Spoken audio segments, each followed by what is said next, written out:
Thanks for joining us, everyone. Sorry, we're a few minutes late tonight, a little delayed, but please be seated. And I trust while you've been waiting, you've had a moment to read our acknowledgement to our friends and neighbors in the Squamish, Tsleil-Waututh, and Musqueam Nation. Just a couple of announcements. I'll call the meeting to order. And council's asked me just to convey to everyone that as I'm sure you know, we recently tried a test pilot project of a sauna down at Ambleside Park. And the council has approved an extension of that existing program to Gatherwell Saunas to continue operation for an additional year. It's received a lot of positive feedback from the community. Residents and visitors alike seem to enjoy this unique waterfront wellness activity. And this will allow our staff to continue to observe the program across all seasons. So it now runs until April 2027. And one other kind of fun little announcement we're sharing tonight. Last, what day was it? Thursday? There was the sports award, the North Shore Sports Awards. And I got to bring this out. And our community received the Community Sports Builders Award. It was awarded to the District of West Vancouver for the successful implementation of the Place for Sport. So we're just kind of showing off our little trophy tonight, and also express our sincere thanks to all of the people who are also received an award, and that's the fundraising committee, who did a wonderful job in keeping this project going over a very long period of time. And so with that, I'm going to call on our municipal manager to introduce somebody, but I don't see him here.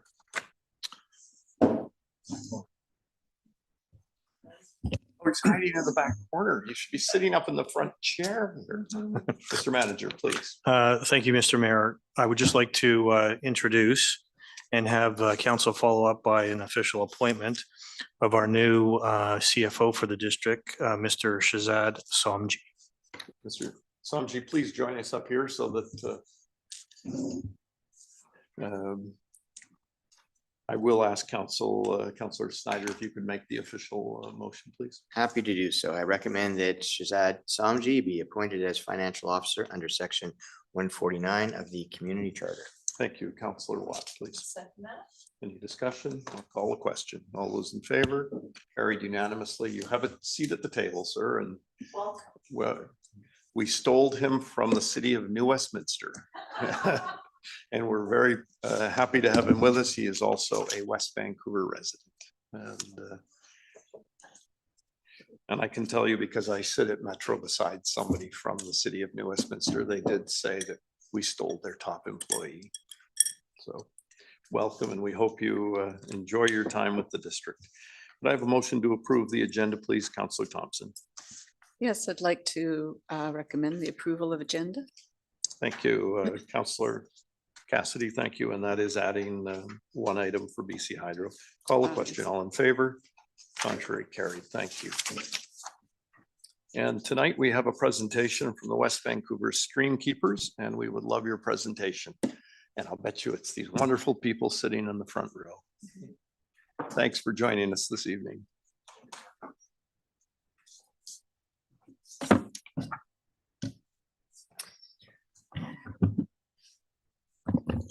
Good evening, Mayor Sager and Council. I am Leslie Pomeroy. I am the leader, along with Mike Purley, who's not here this evening, of the West Vancouver Student Streamkeeper Program.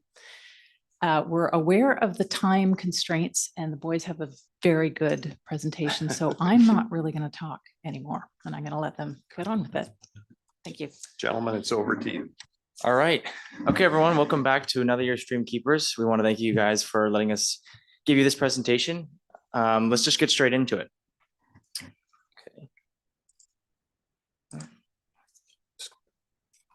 Oh, there we go. Sorry. Okay, so this is what we're going to be going over this week, or this presentation. We're going to give you guys a brief introduction of what the program is, what it means for the school district here. And then we're going to go over our data, what we saw, and then we're going to give you a brief history of the numbers to kind of give you guys a visualization of how well we've been doing with the streams. And then we'll talk about our experiences, what it meant for Alex and I, and what it means for West Vancouver. Okay. All right, so stream keepers, it's in the name. Everyone knows what it means to protect and keep your streams, but I think that it's more than that. As a student here who's been in stream keepers for 3 years now, I think it's a place to teach students and seniors and really everyone in the community the best ways to promote and maintain and sustain a wild Pacific salmon, to learn how to protect our environment, to learn what it means to be a builder in your community. This leads me into who we are. My name is Ben. This is my 3rd year in this program. I started off with Counselor Gambioli in grade 10 when I moved here, and I'm now lead statistician. This is my 2nd year. And my name is Alex. I'm also a grade 12 student at West Van Secondary. This is my 5th year doing this program. And this year, I also have the privilege to work with Counselor Gambioli. Okay, so this is a salmon identification chart. I'm going to let Alex be more specific in the details about these fish later on in the presentation, but I will give you guys a brief overview of what we were looking for. So the 3 main salmon we were looking for were the chum salmon right here in that top left corner. We're looking for the coho salmon in the bottom left. They come a little bit later in the season and they're those darker salmon. And then we're looking for our Chinook. These are the type of salmon that we see rarest, but we have some pretty exciting news to share. We'll get into that later on. So this is where we are surveying. So this year we had 14 teams across 12 zones. We were generally east of Taylor Way and then south of the highway. One of the reasons why we like this map, though, is that it's more than just kind of a representation of where we were. If we look at this map from an environmental perspective, we can kind of distinguish West Vancouver into 3 distinct geographical parts. So we have our salmon populations right by the ocean, our tributaries, and then we have our populations right below the highway, and then we have our populations that go above and beyond the highway. So from an environmental perspective, it's easy to see how this highway creates an ecological barrier that's preventing the cohesion between these 3 parts. And so that's why salmon are so important. By swimming upstream, making it past the highway, spawning, depleting their nutrients in our streams, they are building the cohesion between these 3 parts. They are the connection in our community. And so that's why we find it so important to measure and protect our salmon here in West Vancouver. All right, now I'm going to hand it off to Alex to get into the data. I would like to start off with some survey highlights this year. The photo on the left-hand side is the saline of the foam. The foam is often observed in the creek. It is a naturally occurring phenomenon resulting from the breakdown of organic matter such as the leaves and the twigs, which release compounds during the majority of the time. This photo illustrates how much naturally occurring foam can accumulate in creeks if the conditions are right. And the photo on the right-hand side is the stonefly larvae. This is just one example of the many small creatures that live in our creeks. The West Van stream keepers biologists lead our fall and spring invertebrate studies. They can typically find up to 600 invertebrates in a 3 square feet area. Animals like the stonefly nymph feed on the decaying fish carcasses and in turn serve as a food source for salmon fry in the spring. And next is our trends and observations this year. So first we have chumps. This year we observed 342 chumps. It is the most common spotted salmon, and it typically arrives first in the season. This year is the 11th largest year since we have started the survey. It is also the 2nd largest year in the last 8 years. Next, we have coho. This year we found 279 cohos. They are mostly found in small creeks and tributaries. They typically arrive later in the season. So this year they start to increase in week 4. This is the 2nd largest year. And finally, we have Chinook. This year, we observed 72 Chinook. It is relatively rare in small creeks, and they also typically arrive later in the season. And this year, it is also the 2nd largest year. And we observed a notable decrease in the number of all 3 species compared to 2024. This is mainly due to the unpredictable weather pattern last year, which we have the flooding and the high stream velocities last year, which causes the streams to overflow. Overall, despite we are seeing a decrease compared to 2024, since last year is an anomaly, this year is still a pretty strong year. We want to give you some insights on how we record the data from each zone surveyors each week. This is the cumulative data table of all 12 teams during the 7 weeks. There are some notable details I would like to mention. We can see that zone 8, which is the Brothers at Keys Place, they have found the most salmon with a number of 149. And zone 6 and 21 are in the mid and upper section of the Highland Creek. They only observed coho because chums are mostly found in mid to low section of the creek. Next is the data line graph of 2025. Chums, which is in the blue line, they appear a classic early season surge. The chums arrive peak number between week 3 and week 4, showing they usually arrive earlier in season. And the coho and chinook, which is in red and yellow line, the coho show a late season dominance, remain low for the first 3 weeks, start to increase in week 4 and arrive the peak in the last week. Chinook, they have a mid-season run, but they are shorter than both chum and coho. Their peak is modest and their number is far lower than the other 2 species. Okay, so now let's get into the history. This is an overview of the last 18 years of the program. So right here, we have only 5 zones. So these are our most prevalent zones that we survey. And importantly, these numbers are a little bit different than the ones that we record on a weekly basis. So these numbers factor out things like double counting and double salmon runs to give us the exact number of species. One of the reasons why I like this graph here is that it shows the overall progress that we've made. So take a look at Chinook, for example. So Chinook, as Alex mentioned, was one of our best years. It was our second best year this year. If we look at the numbers between 2007 all the way up to 2022, with the exception of 2014, we can see that we saw close to no salmon in those years. But as of late, we're seeing just in the past 2 years, upwards of 50 salmon on each year. And so it just shows that the progress that we've made is measurable. It's showing positive impact. This can be said with the same thing with coho. Although they have higher numbers earlier on, we've seen record numbers in the past 5 years. So again, ultimately showing the progress that we've made, and we're really proud of that. Now we're going to talk about our experiences. I'll let Alex go ahead. Okay, so one of the most passionate things in this program for me is the consistent positive impact. As I just mentioned, I have participated in this program for 5 years. I started in grade 8. At that time, I was mentored by a few grade 12 students.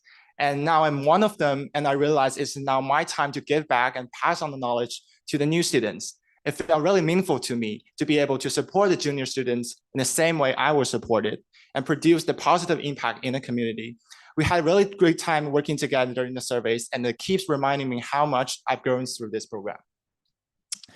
So for me, I want to provide sort of an alternative experience. I'm actually not from Vancouver. I moved here 3 years ago. And when I first moved here, seeing Streamkeepers was like one of the best things for me. Vancouver, West Vancouver has some of the best community engagement that I've ever seen in all the places that I've lived around the world. To be able to go out into your community, learn about the importance of environmental preservation in your classroom, and then go out and connect with seniors, biologists, little kids, and just learn about what it means to be a part of a community, what it means to be a builder, was one of the most impactful things that I think I'm going to be taking off to university next year. So again, I'm really thankful for the opportunity. I think most of West Vancouver students, the fact that we're seeing upwards of 100 volunteers every year in the program shows how important it is for the students. So I think that just shows how important it is for having a program like this. And so wrapping it up, we're just really thankful for you guys listening for this presentation. If you have any questions, please feel free to ask. So thanks again, guys. Yeah. Ben, Alex, excellent presentation, and thanks so much for all of your efforts in the community. It's really appreciated. Thank you. We appreciate that. Thank you. I'll ask Councillor Snyder, please. I do have a question. course. Very exciting, and I've really enjoyed watching the weekly updates that come out and following the numbers and what have you. But there's a significant drop this year from last year, almost half the count. Any explanation as to why that might be? Of course. Do you want to take this? Yeah. So again, last year, as Alex mentioned, the atmospheric river, which happened at the sort of end of October, I was one of the surveyors last year, the statisticians. So those type of numbers are extremely abnormal. When the water levels rise, it's essentially providing a larger, easier pathway for the salmon to swim all the way up. So we're seeing these overflow of numbers that is completely irregular. If you look at, let's say, a more normal year, a couple of years ago, when there was the BPD quinone that was getting into the salmon and affecting their health, the numbers were significantly different. They were much lower that year compared to a year like this year. So again, to answer your question, last year was abnormal because of the atmospheric river. Okay, and just on that, has there been anything in the environment that we've seen that during your studies and your counts that you've seen concerns outside of the atmospheric rivers that gave us such extreme numbers last year? This year, do you see anything that we're seeing in the environment that's jeopardizing our accounts moving forward? I don't know if Leslie has anything to say. The only thing I would say is the 6 ppd quinone Yeah. issue, and that is, that's a climate specific issue because it depends on what kind of rainfall we have that year. So last year we had huge numbers of rain, so we didn't get the concentration of that chemical in the water, and it has a massive impact specifically on the coho salmon, and it kills them quite quickly and quite easily. So those are things we can't really account for until after the fact, but those are issues that would definitely So it's still the present, same, ha- still the could same have a issue. considerable impact on our numbers. Yeah. With that being said, one quick thing to add, I will say when we are surveying, one of the things that we do is we open up the salmon to see if they've spawned, obviously after they die. And this year we saw a really, I guess, positive numbers. Most of the female salmon that we opened had released their eggs. If we've opened them up and their eggs are still in there, we can determine that they must have died from something like the 6 ppd quinone or another environmental factor, which we didn't necessarily see this year. That's encouraging. Great. Thank you. Thank you. Councillor Watt, please. Thank you so much. Fabulous presentation. Thank you for your work on this. And so year over year, it's the same comparatives, same amount of time, same number of people doing the counts? So we are comparing apples to apples year over year. Okay, and I'm pretty sure I asked this question last year, but I don't recall. I spent a summer in Alaska with Fish and Game volunteering 30 years ago doing fish counts, and we were measuring. They would, I think it was the dorsal fin they were cutting. So we were seeing how many had returned to the same spawning grounds. Do we have that measure that we're looking at? So it's the adipose fin that is The clipped. adipose, okay. Yeah. And so some are clipped, some are not. We haven't in the past been counting that necessarily, but it's an interesting bit of information just in terms of other stream keepers from other regions have seen different outcomes for fish that are clipped versus fish that are, wild. But we don't, it's not done across the board. So some, you'll get some of the population is clipped and some of it's wild. And so you don't, sorry, I should be more specific. Some hatchery fish is clipped and some hatchery fish is not clipped. Right. So when you get the returns, you still don't necessarily know unless it's clipped. If it definitely came from a hatchery or as a wild fish, but that's data that would be really, really interesting to have. But Yeah. we have found that when we can count adipose fins, which we often can't just because they're very difficult to see Yeah. unless you're quite close to the fish, it sort of seems to be about 50-50 clipped and unclipped. That doesn't say specifically whether they're hatchery fish or not, but Yeah. Okay, thank you. And, you mentioned that this has been profoundly impactful for you in the 3 years that you've lived here. And I can say 3 decades later, I still think back to that time in the rivers counting the fish. There's just something deeply connecting to the environment for that. And the only other comment I had is the two of you are really going places. The way you've done your presentation here, I would have thought you were members of staff. So that's Thank you. We really enormous, appreciate that. mad skills. Thank you. Thank you, Councillor Watt. Councillor Gambioli, please. Well, I echo what Councillor Watt just said.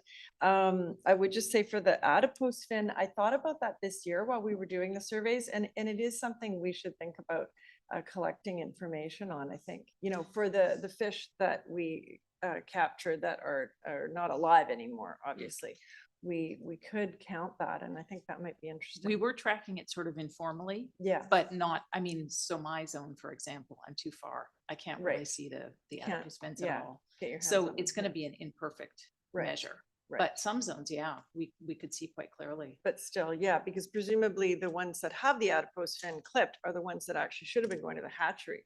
they kind of took a left turn and went up the wrong place. It would be interesting to see that. Yeah, but then we have our own hatchery fish as well. So the Nelson hatchery, True, but would they be coming back to, they're clipped. but they wouldn't be coming back to Brothers Creek? Yeah, and oh, that's true. Yeah, not necessarily. Yeah. Anyway, They're not anyway, released just in Brothers usually. that, yeah. that's another thing I think we would be interesting, maybe DFO would be interested. And I just wanted to just add that the Quinone question, you know, it hasn't gone away. It just didn't happen this year because the rain events were more spread out. So it is still a very big toxic problem. And the chemical comes from car tires. It comes from a chemical that is sprayed onto the tires of cars. All of our cars drive along the highway. They release some of these chemicals. It builds up over the whole summer. And then when there's a big, huge rainfall at the end of the summer or in September, all of that toxic chemical washes into the streams. And if it happens at the same moment that the coho are coming up because of a rain event, then they're all wiped out. That's what happened last year. That was what we saw happen in 2024. Right. quite So specifically because we had Yeah. such a long drought. right. And then we had a sudden rainfall at the same time that the coho were returning. Yeah. And it was, quite a So- large impact. on the So it's population. not something we should forget about. And my understanding is that the federal government is looking into regulating that, which is where we should be advocating and pushing. And my understanding is that our engineering department is also looking at, you know, if we can create a pilot project to create a bit of a what am I trying- Thank you. Thank you. Yeah, to collect, to stop some of that toxin from actually going into the stream at that time of year. So I think that's in the budget. Anyway, we're trying to work on it, but the real problem is that, you know, the government, well, the car manufacturers have decided to add a toxic substance to all of our car tires without any of us even knowing. So we've got to have a handle on that. Anyway, Alex and Ben, it was a pleasure working with both of you, and thank you so much. So good to hear you tonight, and you. good luck with all your future endeavors. Thank you. Post-secondary. We appreciate it. Thank you, Councillor Gambioli. Councillor Cassidy, please. Well, my question is rather simple after all of that. I noticed that the numbers were down, but they seem to be down substantially more for Chum. So is there a reason? Alex, you wanna-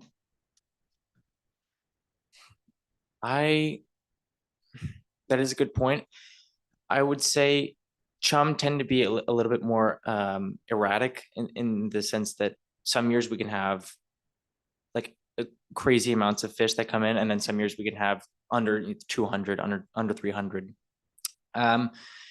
I don't know if there's any particular reason why they might be lower. We do know that the Chum come a little bit earlier in the year, and we had a little bit of a lighter rain season in the beginning.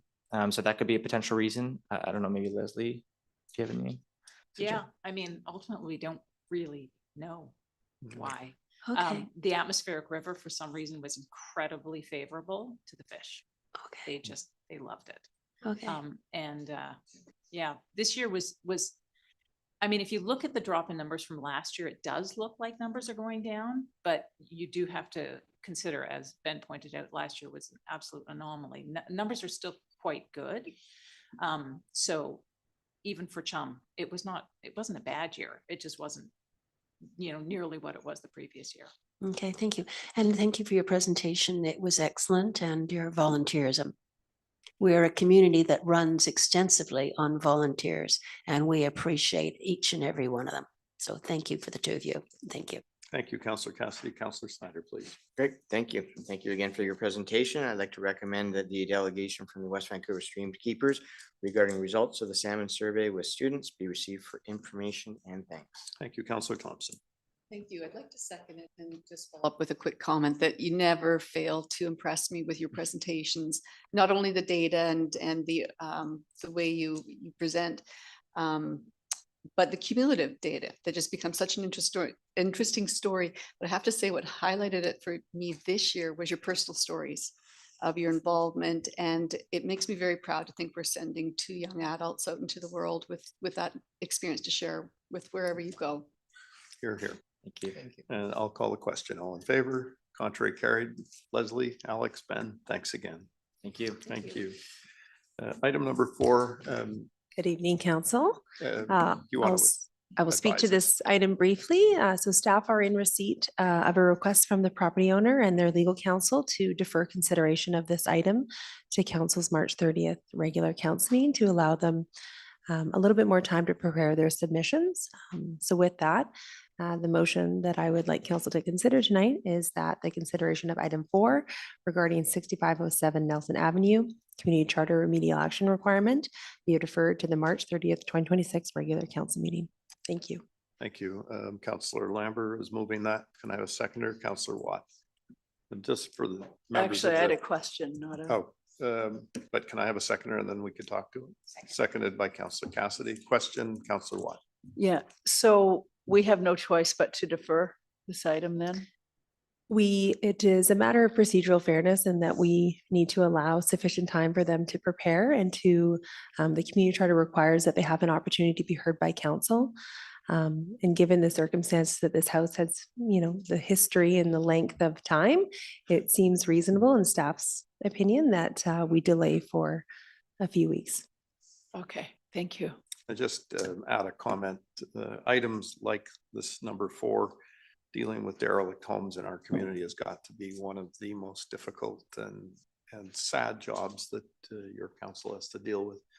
And I really hope that the owner of this property can accommodate the community and find a way to clean it up.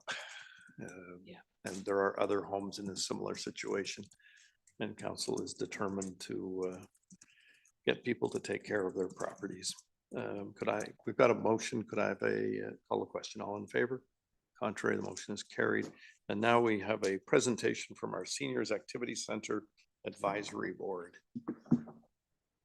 Good to see you again.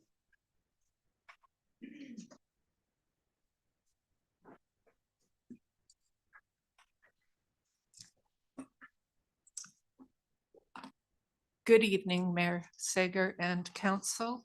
Thank you for hearing us tonight. I'm Pat Blair. I am the Chair of the Advisory Board for the Seniors Activity Center. And with me is James Ray, who is the Customer and Senior Services Manager. Please meet our Advisory Board members. It's been a real privilege for me to work with this dedicated group to ensure the continued growth and excellence of our programs and services that we offer both to our members and to the senior community in West Vancouver at large. Sadly, one of our board members, Alan Best, died unexpectedly this year. Oh. Alan's contributions to the board and the outreach committee made a real difference, and he's going to be missed. I would like to give a special thanks to Councillor Lambert, who is our council representative, and the support that he provides to us is just invaluable.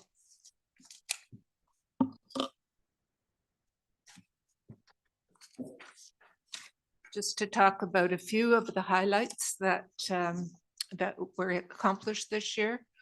Our amazing Saks on 21st store raised over $205,000 this year to be used for our programs and services. Also this year, we were able to celebrate that they have earned over $1 million since their inception, all of which has gone to support our programs and services.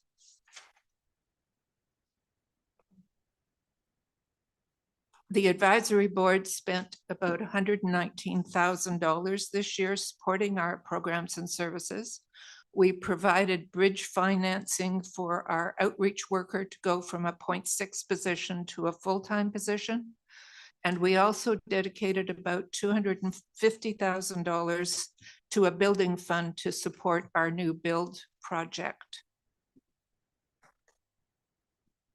Our outreach committee continues to work with all levels of government and nonprofits and the private sector with the objective of strengthening support for aging in place.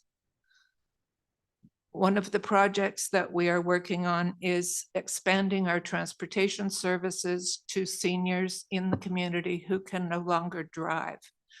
Our ultimate goal is to provide transportation on demand. We have met a number of frustrations and hurdles in reaching this goal, but we're not giving up. You're going to hear from me about it in the year to come. And we are very glad you're keeping up the fight. A dog with a bone, I have Love it. been accused of. Other projects, we're providing one-on-one support through our outreach worker and her volunteers to help seniors navigate resources in the community. We've started a telephone program to touch base regularly with vulnerable and isolated seniors. And this includes, of course, our Feed the Need program, which delivered almost 20,000 meals this year to seniors with food insecurity. And I just like to add here that we're in the middle of doing an evaluation of our Feed the Need program. And what we're finding is that the recipients of these meals are desperate for them. Some of them are trying to make them last for an entire week, 3 meals. It's heartbreaking. And I would hope that our community can somehow help us to expand this service. We did host a successful North Shore Seniors Health Expo this year, and we will be doing it again in June. We have over 4,700 members now of our center. And we couldn't do this without our volunteers. Our volunteers have contributed over 38,500 volunteer hours. And this has recently been valued as equal to over $1 million of contribution.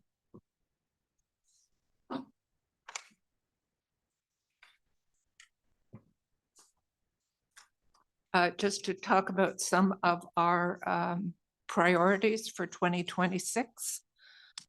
We have expanded partnerships with senior serving organizations to enhance our program and services. We are reviewing our fundraising goals with the project of a new build continuing. We're well aware of the need to fundraise for that project, and we will be working on that very hard this year. We're continuing to grow our outreach services. We are collaborating with the Seniors Working Group to help navigate the work that is ongoing for the new build project.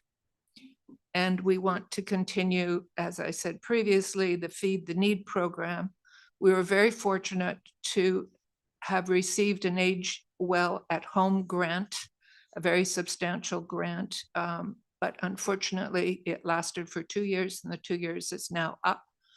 Our coordinator of that from that program has finished, and we're trying to fill it in with the staff that we have. With needy seniors relying on the 20,000 meals that we're currently providing, we need to review ways to keep this program sustainable. And thank you very much for hearing me out, and happy to take any questions you may have. Thank you, Ms. Blair. Mr. Wright, do you have any idea of how much further? I mean, it's heartbreaking in a community like ours to think that there are seniors going hungry. Any idea how much further the need is? I expect it's quite a lot further. Most of our recipients are in the 5 either BC Housing or Kiwanis programs, and I'm quite sure that there are seniors in rooms in houses and basement suites and that sort of thing that are also having a really hard time. We just don't have the resources to reach out. We rely on the police and firemen to refer people to us when they need to. One of the things we also did this year was contribute 50% of the cost of the shower program. And we're finding that more and more seniors are needing that shower program. Well, Ms. Blair, as we get together fairly frequently, we'll have to put this on the agenda. Thank you. Thank you. Councillor Thompson, please. Yeah, thank you. My questions are along the same line. Just curious if you have come up with any ideas about how to go about expanding your Feed the Need program, and what are the barriers, financial or volunteers, outreach, combination of them all? The volunteers are dedicated to this. I mean, we deliver 3 meals a week to about how many people? 200? About 100 right now. Correct. Oh, 100 right now. I would say that our biggest thing is financial. I mean, we have enough to carry on this year. We raised $68,000 in our campaign this year. Our goal was 100,000. So I personally was a bit disappointed, but we're doing what we can. Okay, thank you. Mr. I Ray. will just add, through the Feed the Need program, one of the good things about it is, of course, it's a food insecurity program at its core, but it's become part of our outreach services. And I'm sure, as many of you know, the difficulty with outreach is actually outreaching to those clients. And this has given us a way to build relationships, whether that be through our volunteers or staff. And we've hosted a number of events at Libby Lodge or some of these homes that Pat was referencing. And a lot of them have been coming into some of the lunch and learns and the various services that we've been hosting at the center. So there's those kind of hidden social aspects and helping to defeat the social isolation that we see. So we're quite proud of the work of the Feed the Need program. Yeah, we are too. Just one comment about the need for food security. One of the things that we have been doing is providing a bingo social at one of the BC housing places, and the prizes are groceries. And again, it's heartbreaking to see how excited they are to get a pound of bacon or a couple of chicken breasts. And we had 2 pounds of coffee as prizes, and one person started to cry when they got the coffee, and then they shared it with 2 other people who also did not have any coffee. So, as I say, we're doing what we can.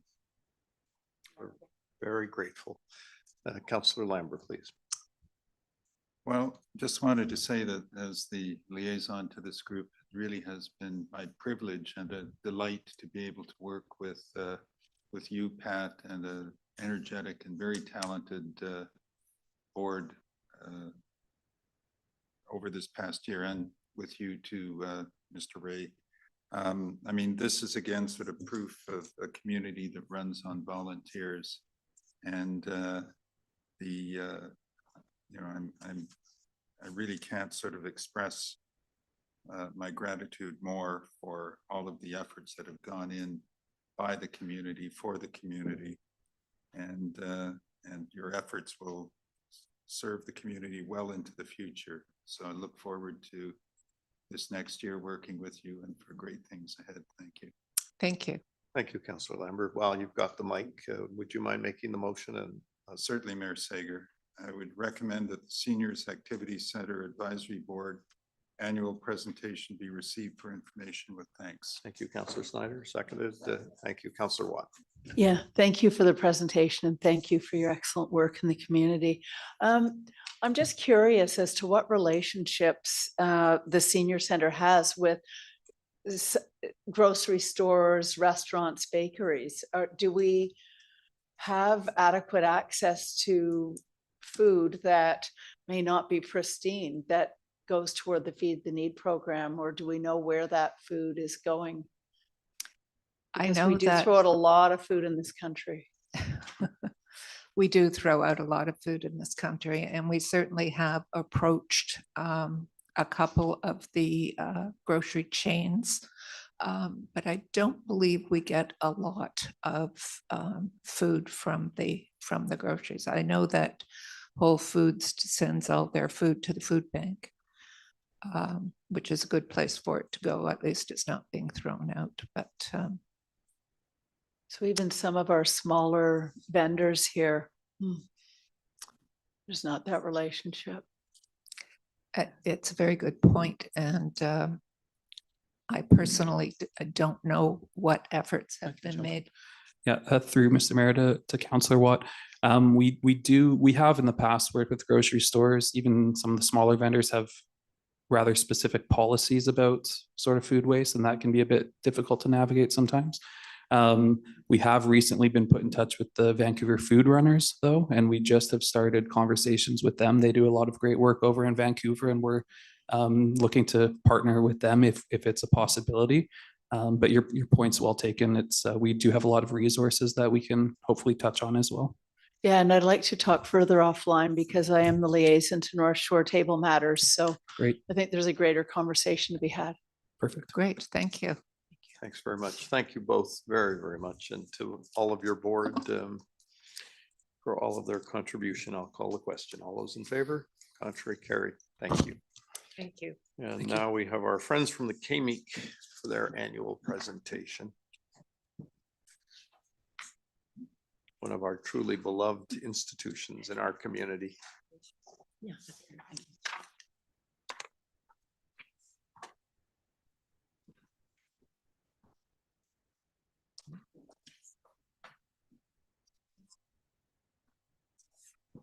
I'll tell you later.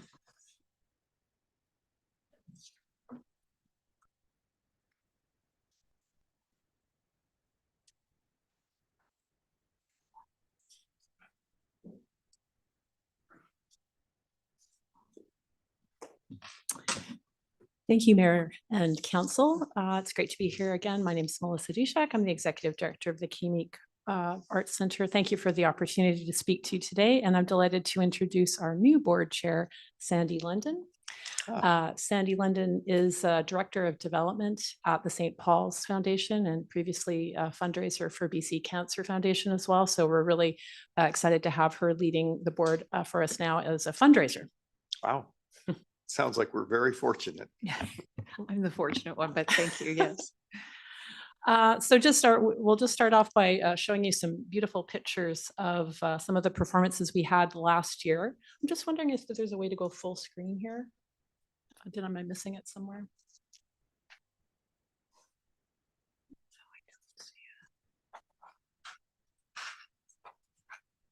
Yes, it's that one.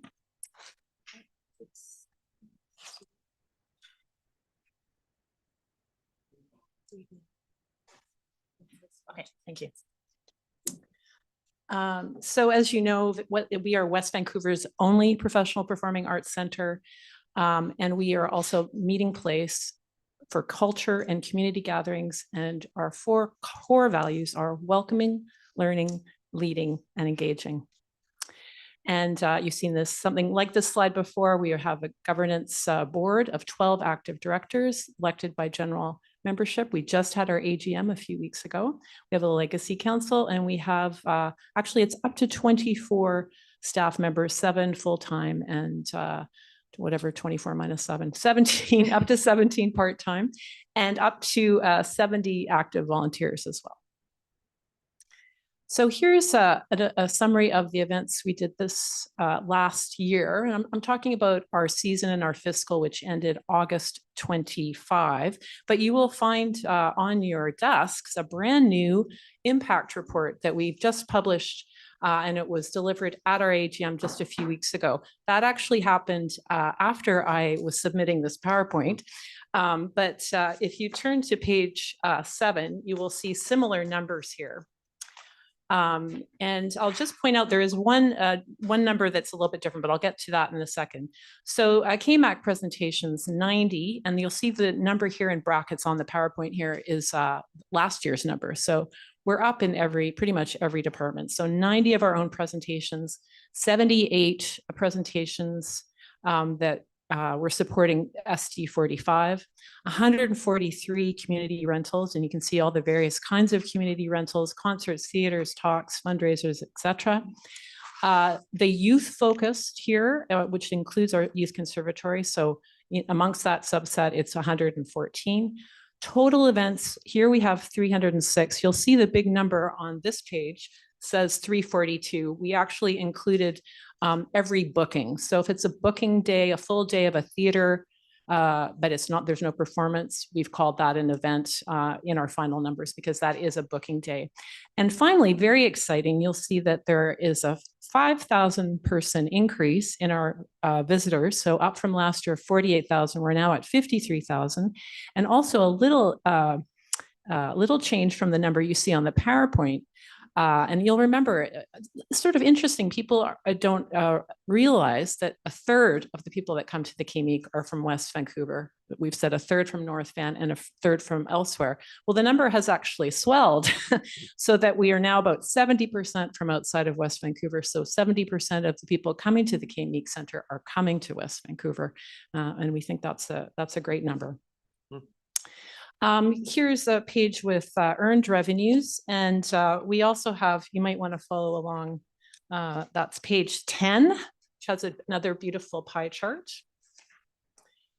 And something that's pretty unique to the KMEEC is how high our earned revenues are. So last year, it was about 2/3 of our revenue is coming from presentations and programming that we put on ourselves, and also our rental services. This number is larger this year because we had our fundraising gala, which of course had quite a large increase in revenue, but also some costs, but we did manage to raise $50,000 net. So we're really proud of that 2/3 number. Having said that, it's really important to diversify revenues, of course. We are at 12% donations and sponsorship. We're very grateful for our West Van service agreement, which is between 8 and 9%, depending on the budget. And other sources of public funding, so that would be things like the BC Arts Council, BC Live. We've got a grant from Telefilm Canada, etc., Heritage Canada. And that makes up about 6%. So that's our revenue, and that you'll see the number is 1.8 million. And yeah, and I'll just keep moving here. Truth and Reconciliation Project. So we feel it's really important to highlight what we're doing. Last year, we introduced an Indigenous ticketing program. So an Indigenous person who self-identifies can receive free tickets. And we disseminated that information to the 3 nations, Squamish, Tsleil-Waututh, and Musqueam. There is a limit per performance, but we have had quite a bit of intake in that. We've had an ongoing relationship with Squamish Nation, where we have supported them to have an internal event for Squamish Nation only, where they're presenting to the nation their own film project. So they've been doing history of the nation and beautiful films. And we've opened up the KMEEC the last 2 years.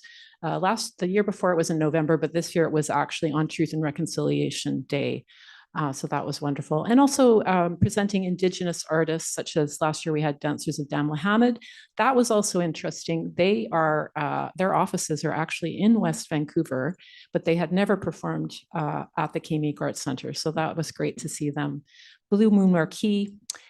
We purchased a mask, and we've also been presenting films such as Sugarcane and Les Filles du Roi, and that was those are Indigenous themed films. We also provided that for a presentation to SD 45 students. And then just quickly to go to where are we going in the future, our strategic planning.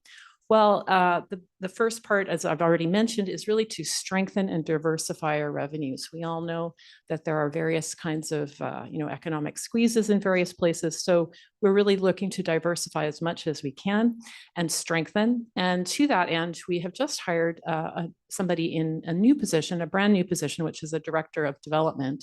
Her name is Faye Wilson, and she is from West Vancouver originally.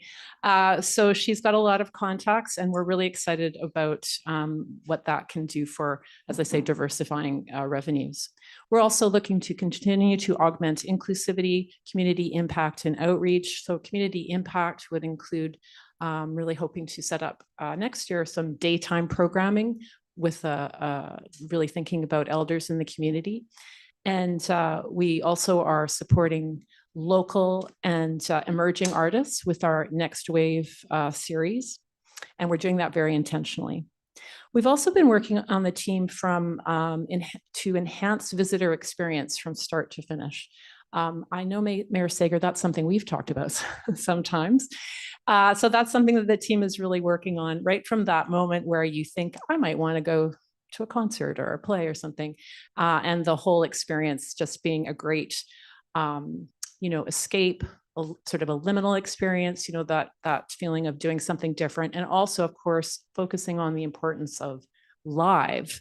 Since the pandemic, we've all gotten used to being able to watch great content at home. We've got comfortable, great sound systems and comfortable couches, et cetera. But what is the difference between live performance? And that's obviously very important to the KMEEC, and we think it is really important for the community, that community being that community space and place to experience that together. And also, I will just say accessibility is an important piece of that as well. And then finally, we did, of course, have our 20th anniversary last year. So the building is now 21 years old. So there is some upkeep that needs to happen. We need to maintain those facilities, those excellent professional facilities.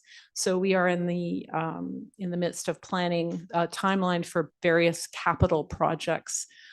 For example, we need to replace the seating in the main theater, which is, it's been 20 years. And I don't know if you guys know Elliot, he's been MacGyvering the seats with upholstery for the last little while. And we're sort of, it's time to do something about that. So those are our main strategic focuses. And that is pretty much all I have to say. And I'm looking forward to hearing some questions if you do have some. Unless Sandy would like to add something.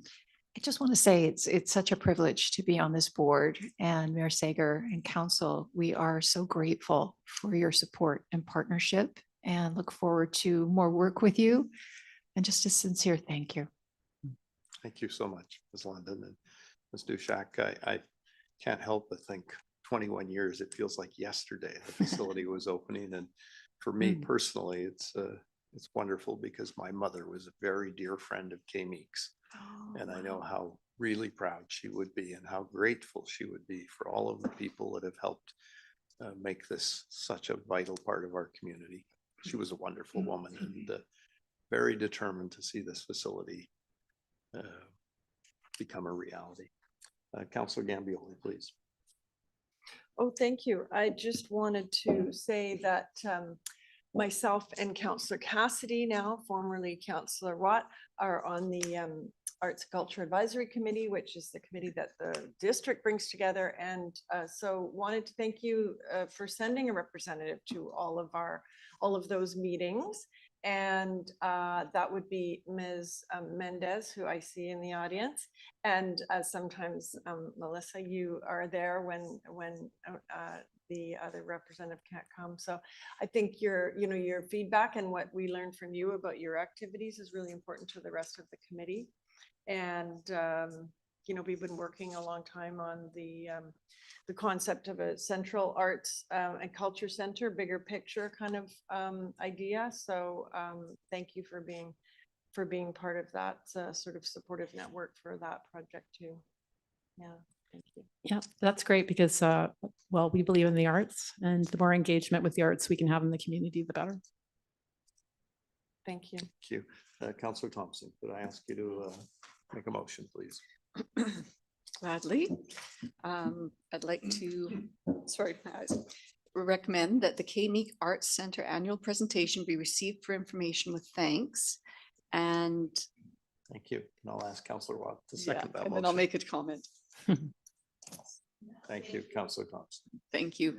I just want to say, your presentation really shows how you have a command of how you're growing and you're anticipating future needs. But in the few meetings you've allowed me to attend, I really see it at the grassroots. And your table of directors are so engaged and intelligent in their thought processes. And you identify your problems, you're following all your progress, and you're always thinking of very practical and productive ways to move forward.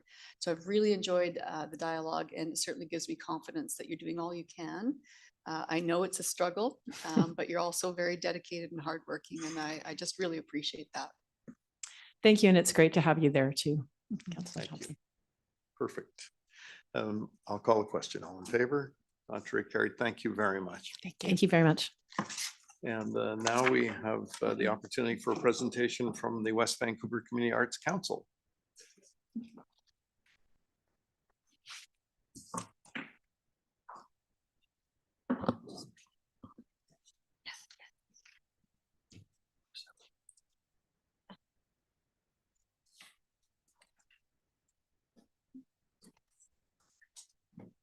Good evening, Mr. Mayor, Council. Thank you so much for providing the opportunity for us to share our highlights for 2025 and focus for 2026. So you just heard from the facility that is 21 years old. We come from a facility that's 100 years old. And you will hear about this. My name is Mariana Galovich. I'm the Executive Director of the West Vancouver Community Arts Council. And with me tonight, I have one of our board members, Steve McGuire, who will tell you exactly about this juxtaposition of a century-old and new contemporary technology that we are spanning in our organization. Tim? Thank you. Good evening, Mr. Mayor and Council. The West Vancouver Community Arts Council was created in 1968, and we moved into our current location at the Silk Purse in 1991. We play a key role in a key and growing role in promoting and nurturing a wide spectrum of creative disciplines, from visual arts to theater, music, literature, workshops, and more. The West Vancouver Community Arts Council is vital to the community because we foster social cohesion, stimulate the local economy, and enhance the quality of life of our members and the community at large. We do this by making arts and culture more accessible. With almost historic roots in the community, we are also keeping up with the times using technology and social media to better inform our members and attract visitors. In September, we launched the web-based West Vancouver Public Art Walk app. Funded by Canada Summer Jobs, we selected a computer science summer student to build the app, and we received assistance from West Van Engineering's Geoinformation Systems section. Since the launch in September, we've attracted in excess of 11,760 visitors and counting. As important, those visitors were not only from West Vancouver, they were also from across Canada, United States, China, Ireland, and Germany. And we want to do more in the community. We want to expand our reach. This month, we plan to launch an ad campaign to promote our Art Walk app. To drive this project, we reached out to Vancouver's North Shore Tourist Association, and we're working with them to co-promote the initiative. Not only does the reaching out into the greater community drive visitors to our arts and culture presentations, it also provides real and quantifiable benefits for the retail and services sector in West Vancouver. And now I'll hand it back to Mariana for more details. Thank you. Yep. All right. We also want to thank you for the trust that you have in us, for realizing how important arts and culture are for the cohesion and well-being of this community. In one of the previous presentations to this council, we all heard that there is no us and them, that there is no arts community and there's no sports community. We are all citizens here. We are all members of community, and we all heard this evening how important the volunteers actually are. So it's all us, it's all one. So thank you for trust, for the investment and recognition and belief in us. So we really appreciate that. In front of you, you have all these numbers, so I won't go into details, but just the one to draw your attention to. We are the only arts council in West Vancouver. We've been here for a long time, and we plan to stay here for long. And just the numbers that speak for themselves. While KMEEC has about 500 seats in one of their theaters, we sit about maybe 40 people in our facility. And yet we are very proud that we draw to us annually almost close to 18,000 people to come and visit our various programs. We also want to draw attention to how important the membership is. We have active more than 635 members.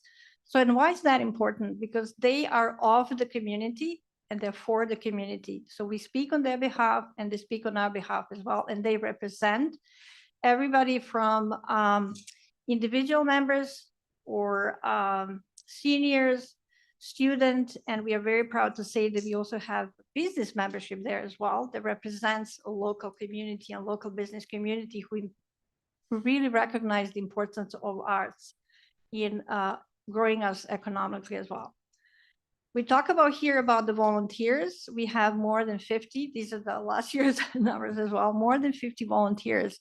And they also, we are very proud to say that they represent everybody from students to seniors, to newcomers, new Canadians, people who come from China or Iran, and they all find this community welcoming and they all find home. And people do refer to us as a second home as well. So very proud of that.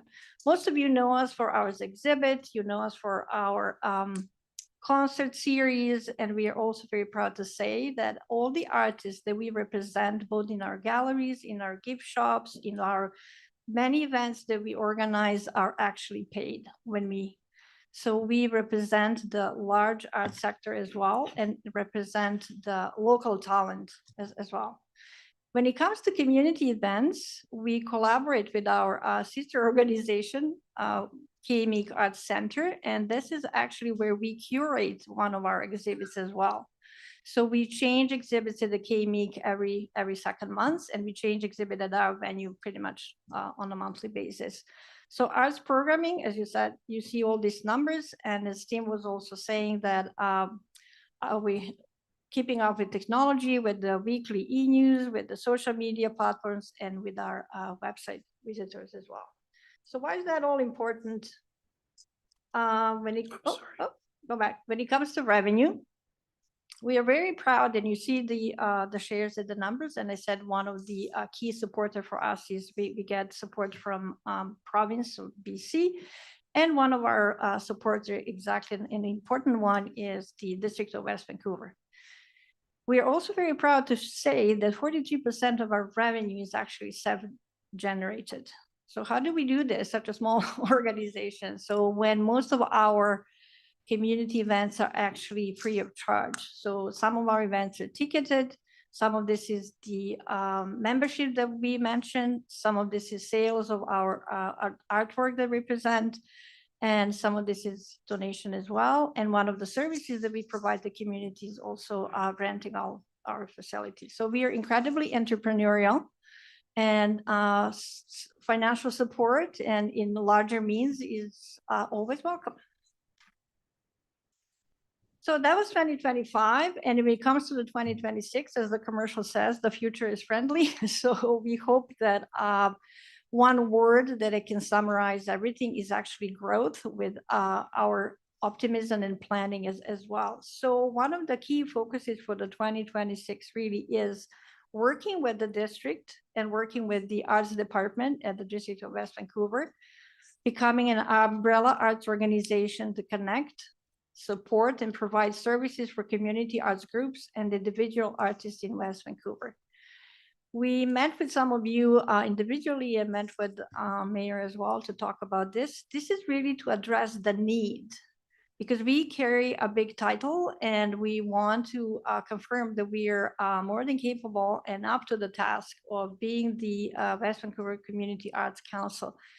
For decades, we've been developing audiences, and successfully so, and they're incredibly loyal to us. And now it's really time to address the need that was outlined in the strategic plan, in the strategy number 1 in the update for arts and culture. The need for umbrella organization that will actually address the need of many other arts, some smaller, some bigger arts sector that's here in West Vancouver as well.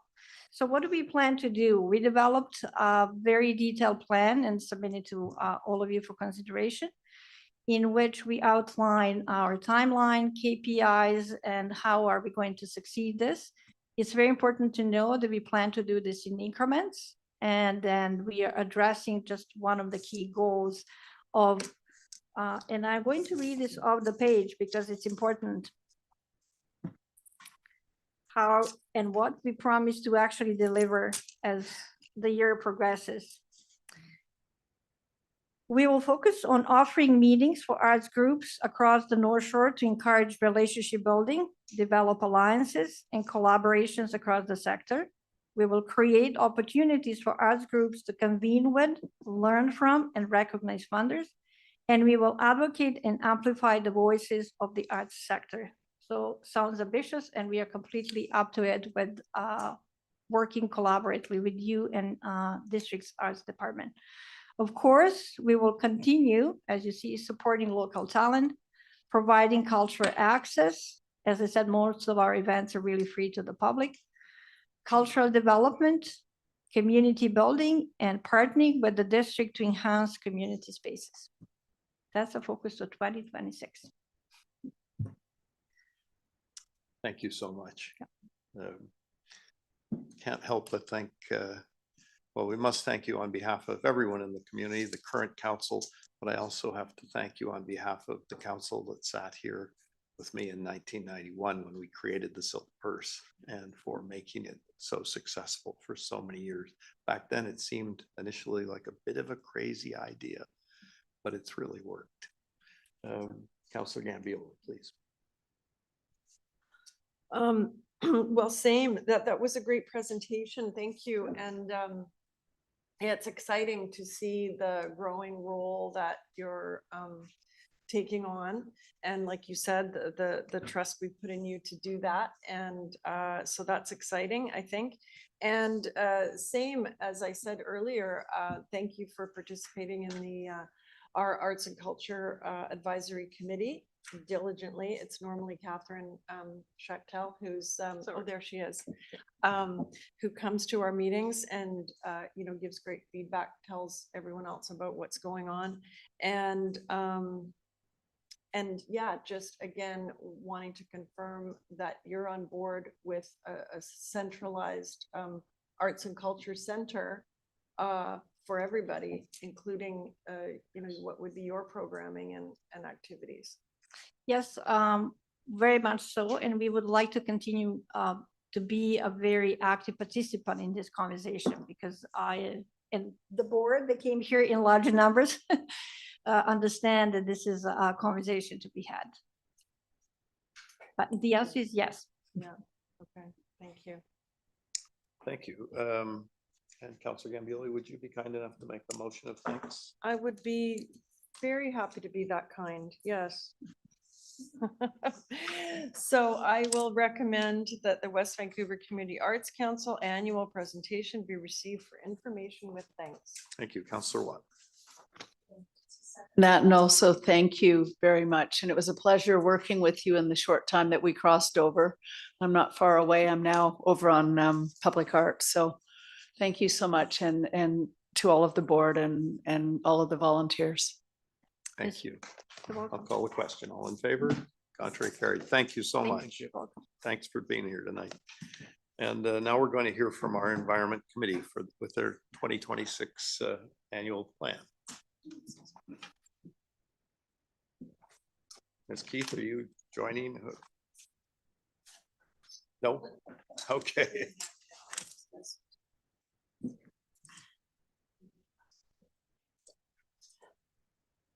Mr. Hanson, thanks so much for being here this evening. Thank you, Mayor and Council. Appreciate the opportunity to present our work plan for 2026. There's three or four things I'm gonna talk about here. I'm gonna introduce the committee members.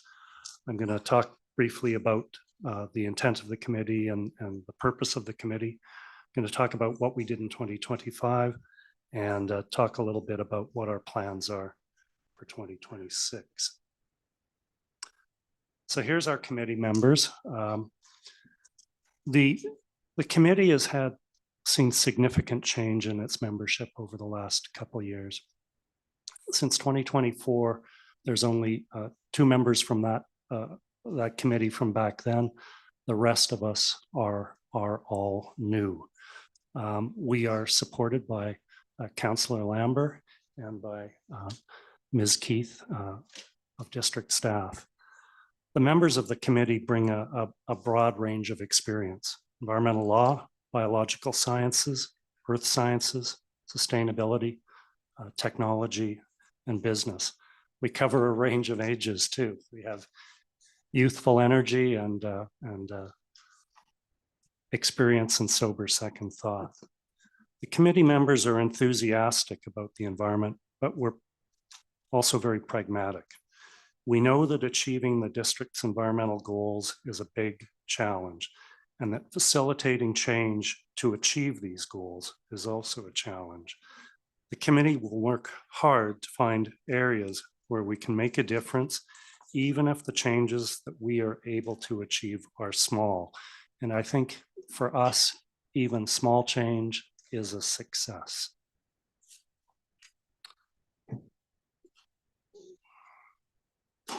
So the committee intent is to collaborate, explore, amplify, and review.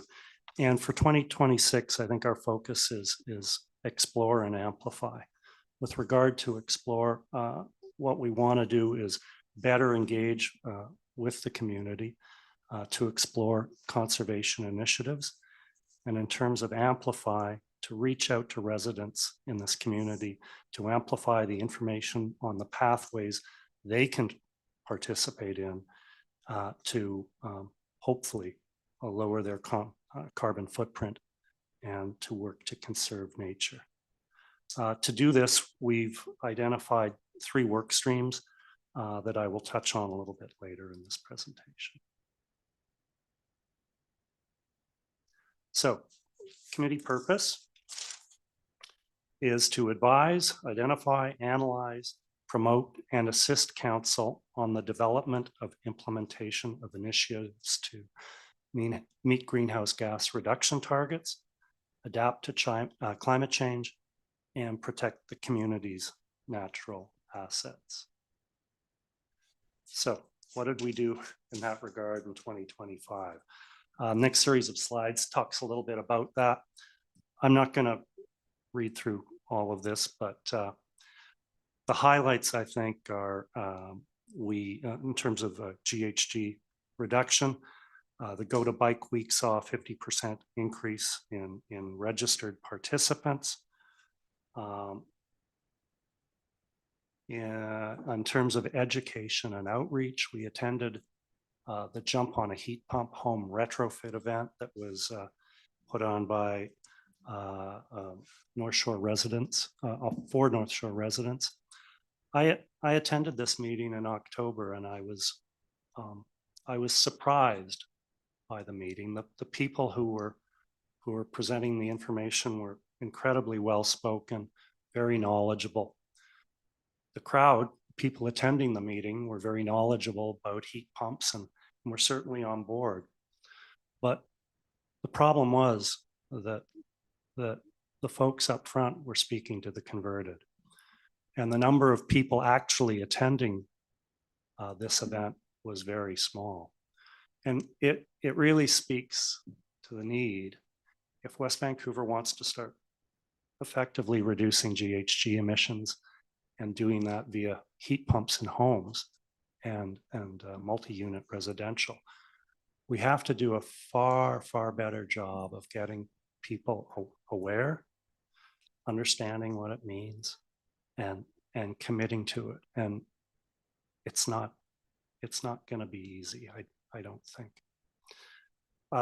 Beyond that, we had a presence at the 2025 Go to Bike Week events.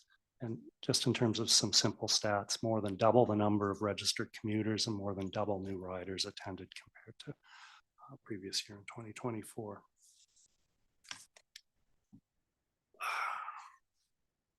In terms of adapting to climate change, we received information on a Cool Roof program, the benefits and impediments to implementing these sort of adaptive measures in our homes. We looked at engaging students to create environmental news briefs to be issued through the district website. We attended the yard tree planting event, and at that event met with members of the public interested in the mandate of the Environment Committee. Again, I attended that one. Certainly there was lots of people who were interested in getting trees, and a small number of those folks came up and talked to us about the Environment Committee. There's no doubt there is a group of people in West Vancouver who are interested in the environment, who are prepared to do the right thing to support the environment. But again, I think we need to amplify that. There's a group of people here who are converted. It's all the others we need to somehow get a hold of and attract.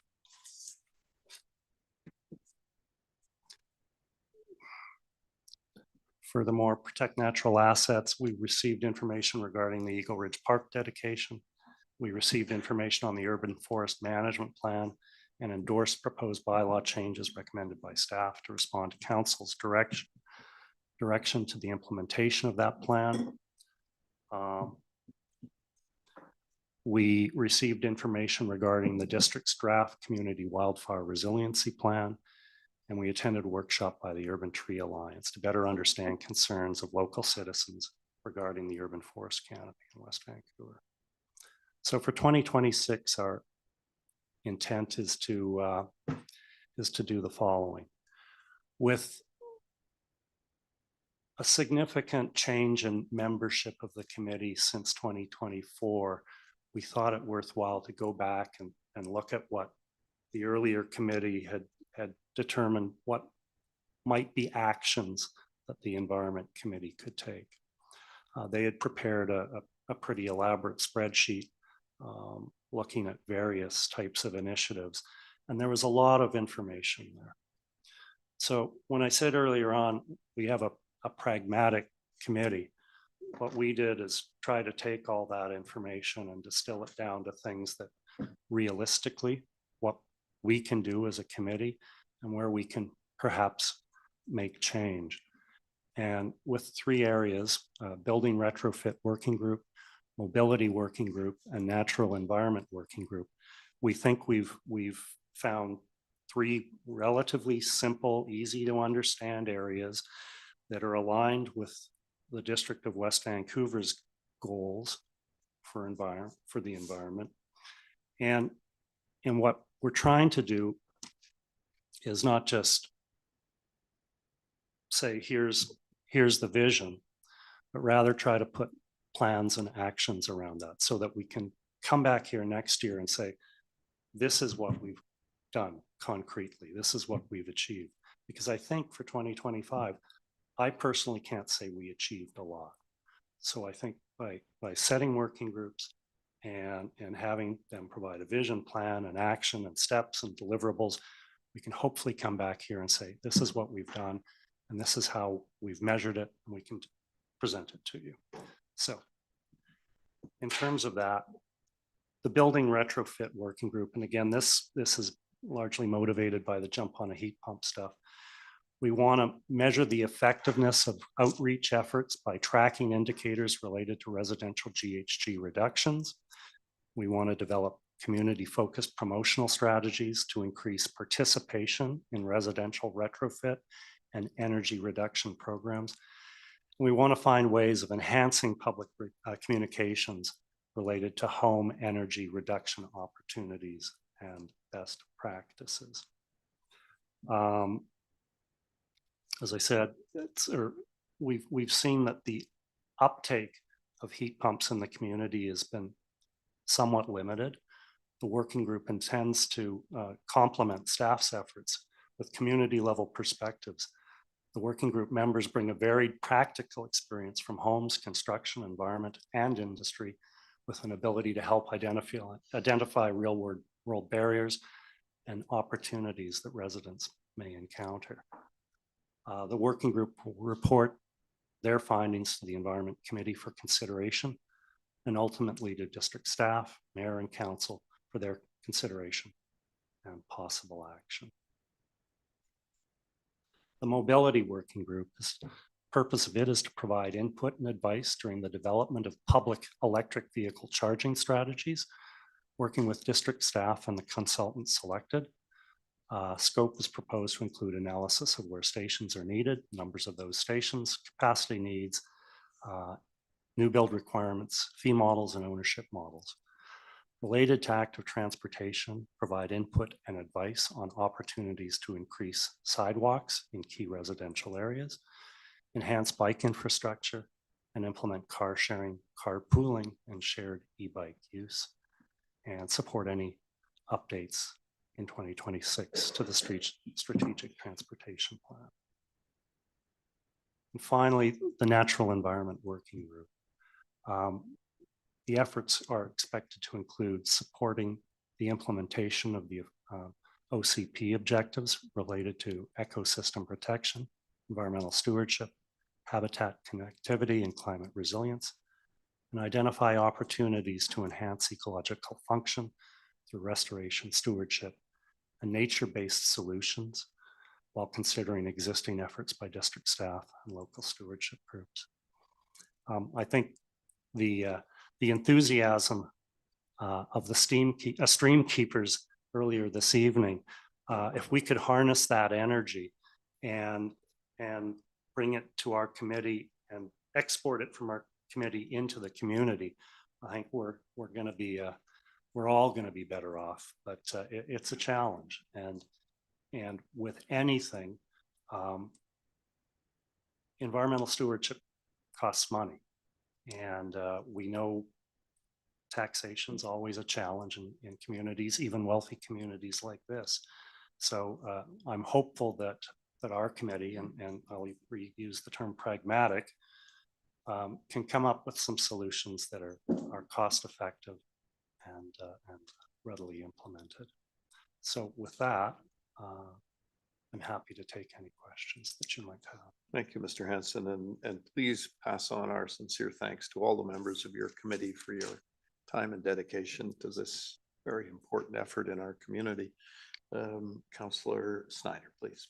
Yes, thank you. Thank you for the presentation. Just sort of in regards to one of the objectives, the jump on the heat pumps. Like you say, you attended a meeting, and unfortunately, they were already speaking to the converted, and I'm proud to say I am one of them. But how do you? I know that it's one of the objectives in enhancing the public communication. But just can you share with us any ideas on how that might look? Frankly, I think it's difficult. If we look at what BC Hydro is doing, I mean, we're not BC Hydro. They are. I turn on my TV and there's that happy couple talking about hydro spending money to help us reduce our energy consumption, and heat pumps are one of the things they're promoting. Of course, that'll increase our energy consumption, electrical energy consumption. But I think it's trying to communicate the benefits to people, getting in front of people at various touch points. People from KMEEC were here earlier on. Maybe when presentations or concerts start, maybe there should be an environmental moment just before things kick off. So we talk about, what West Vancouver's done recently and what we're trying to do and what it ultimately means to the community. It's finding those touch points, but that's the best I can come up with. Hopefully the committee can come up with something, or the working group can come up with something. Thank you for your question. Thank you. We hope you do, and we'll be happy to help. Councillor Watt. Yeah, thank you for the presentation and the work that you're doing. So in September of 2025, I'm not sure if you're aware, but Metro Vancouver, they commissioned a report by energy and climate advisors and created a toolkit for local governments to actually fast track the EV charging stations. So that is, if you're not aware of it, I can certainly forward you that report. Please. And the other thing I wanted to point out on the heat pump front, in other provinces, it is more common that people rent equipment. And I know this being from Ontario originally, not that I like to say that out loud, but you know, when you buy a house there, often here's the contract for your, you know, your furnace, your boiler, this and that. So I wanted to upgrade to a heat pump, and I wasn't really interested in the you know, the eye-watering initial cost, and you can actually rent them. And I don't know if that is being promoted or not, but it's certainly an easier entryway for people considering that move. Yeah. One of the things we also need to consider is, you know, there's a range of homes in this community, from older cottages to very new homes. And, you know, maybe the lowest hanging fruit for energy savings is making sure a home is tight and properly insulated first, because we can spend money on heat pumps, but if we still have a house that's pouring energy out the windows and doors, it's maybe not the best use of our first money. Yeah. Yeah, fair enough. Anyway, thank you so much. Thank you. Councilor Gambioli, please. Well, I too would like to thank you, all of you on the committee, for your volunteer efforts. As you say, it's not easy, especially these days with all of the other stuff going on in the news, right? But, you know, the irony is that this continues. The degradation of the ecosystems and our climate continues every day. And we have got to get closer. We've got to get to our goals. We have got to do it. And so, you know, I applaud the focus. And, you know, what I guess the committee needs to remember is our job is to legislate. We can only legislate bylaws, you know. I would appreciate it if the feds and the province would do a lot more. We can do what we can do, but, you know, we need your committee to come back to us and to say to us, you need to legislate this. You need to create a bylaw. So, you know, I would encourage the committee to not be afraid to do that. And, you know, we've made some progress this term. The building retrofits, yeah, we do. You know, our communications department and budget is limited. And so we really need volunteers and the community through you to be educated, to get that information, to figure out creative ways to get the messages out. And so I'm happy to hear you're working on that. And again, same thing, the mobility working group, there's a lot of moving parts there, but coordinating with schools, you know, it's tough, but we've got to do it. And the electric charging stations, there's 6 new stations coming to John Lawson Park soon. So, you know, we've got to kind of celebrate the progress. And I was going to say that it wasn't one of your 3 working groups, but, you know, housing, more densified housing closer to transit is a huge benefit for the climate. Yep. And we have to remember that when we make decisions, and we make a lot of decisions around, you know, housing and zoning here, and all of those benefit the climate. So, and you know, natural environment, that's always, I'm not going to say easy, but it's easier because there are a lot of groups working in this area. So that's great to work with them and to collaborate. But anyway, thank you for your work, and don't be afraid to come back and push us in public to do better. I think the committee you have this year is not a shy committee. Yeah, good. I'm glad to hear that. Yeah, great. Good to know. Thank you, Councilor Gambioli. Councilor Lambert, could I impose on you for a motion, please? Thank you, Mayor Sager, but before I move the motion, just like to make a comment and note that it's gratifying really to see how the Environment Committee is getting its bearings now and focusing on advocacy and education, you know, through the working groups that you've established for retrofit mobility and the natural environment. And, you know, it's really important to raise and maintain the profile of environmental issues at this time. And on that point, we're grateful for your efforts to keep climate change sort of top of mind. So thank you very much. And on that, I would recommend that the Environment Committee 2026 Annual Work Plan attached as Appendix A to the February 18th, 2026 report from the Climate Action Coordinator be approved. Thank you. Councillor Cassidy, please. Second. Thank you. Any further discussion? I'll call the question. All in favor? Contrary carried. Again, Mr. Hanson, thanks so much. Thank you very much. Thank you. That we now have a presentation. Ms. McGuire, you're going to take item number 9, Woodcrest Townhome Proposal. Yes, I'll Thank just you. pull up the presentation.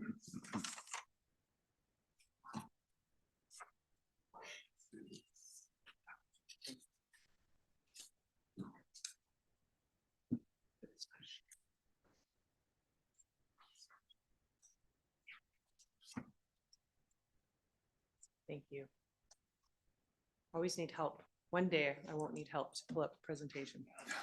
Good evening, Mayor and Council, members of the public. So for consideration tonight is a proposed townhouse development for the site. You can see the addresses on the screen there. 4430, 4450, 4460 Woodcrest Road, and then 4504 Wood Green Drive. So you can see an aerial image showing the site location. The site's outlined in red. It's located directly above the upper levels highway. The yellow lines with the arrows show pedestrian routes that connect to the site, just showing that the site does have good connectivity. It's located quite close to a pedestrian underpass facility that goes under the upper levels highway and then provides convenient walking routes to the Caulfield Shopping Center, Rockbridge High School, and then to the north and the east of the site, Cypress Falls Park. Here, this just gives a closer in site plan showing the 4 properties that are included in the development site. So the 3 properties on the left portion of the screen there, they include existing single family homes. And then the 4th property at the eastern edge of the site is shaded in green. That's an existing district owned site. It is actually vacant. It's a fairly small parcel. You can see that. This site plan also shows something that's worth noting about the site. You can see the black dots on the site plan there show the existing trees that are located on the site and on the boulevards in the surrounding area. And then some of the photos there show you the existing mature vegetation that is a characteristic of the site. I guess one other thing worth noting about the site is that it is interesting site because it's isolated from being directly adjacent to any other single family property, with the upper levels highway directly to the south and then the streets surrounding the development site. So the proposal you can see on the top right of the screen there, you can see an image showing the plan for the proposal. So it includes 37 townhouse units arranged into 4 buildings along with an amenity building and a central courtyard that provides access to the underground area. There is underground parking also proposed, and you can see the access to that with the red arrow on the site plan there is in the vicinity of the southwest corner of the site. So as I said, that provides access to the underground parking that's proposed, which includes 75 vehicle parking stalls, with 68 of those dedicated for the townhouse residents, and then an additional 7 for visitor parking. So that provides a ratio of just under 2 stalls per townhouse unit. There's also bike parking, bike storage that's included in the underground parking. And just in terms of the numbers for the project, the proposed floor area ratio, or FAR, is 1.05. The building site coverage is proposed at 40%. And then also worth noting, you can see this in the site plan on the top right of the screen there. A number of public realm improvements are included as part of the proposal. So that includes new sidewalks along the streets and also includes a new pedestrian pathway extending along the south edge of the site, mostly on the Ministry of Transportation property, but would provide pedestrian access through the site for the public and for residents of the site. You can see the rendering on the bottom of the screen there. That shows what the proposed townhouses are supposed to look like from the street. And one characteristic of this, similar for other townhouse developments, is they do provide pedestrian level street entries for the new units. Just continuing this a bit more information about the proposal. The top right on the screen there shows a diagram showing the height of the proposed townhouses. They are proposed to be 4 stories above the underground parkade.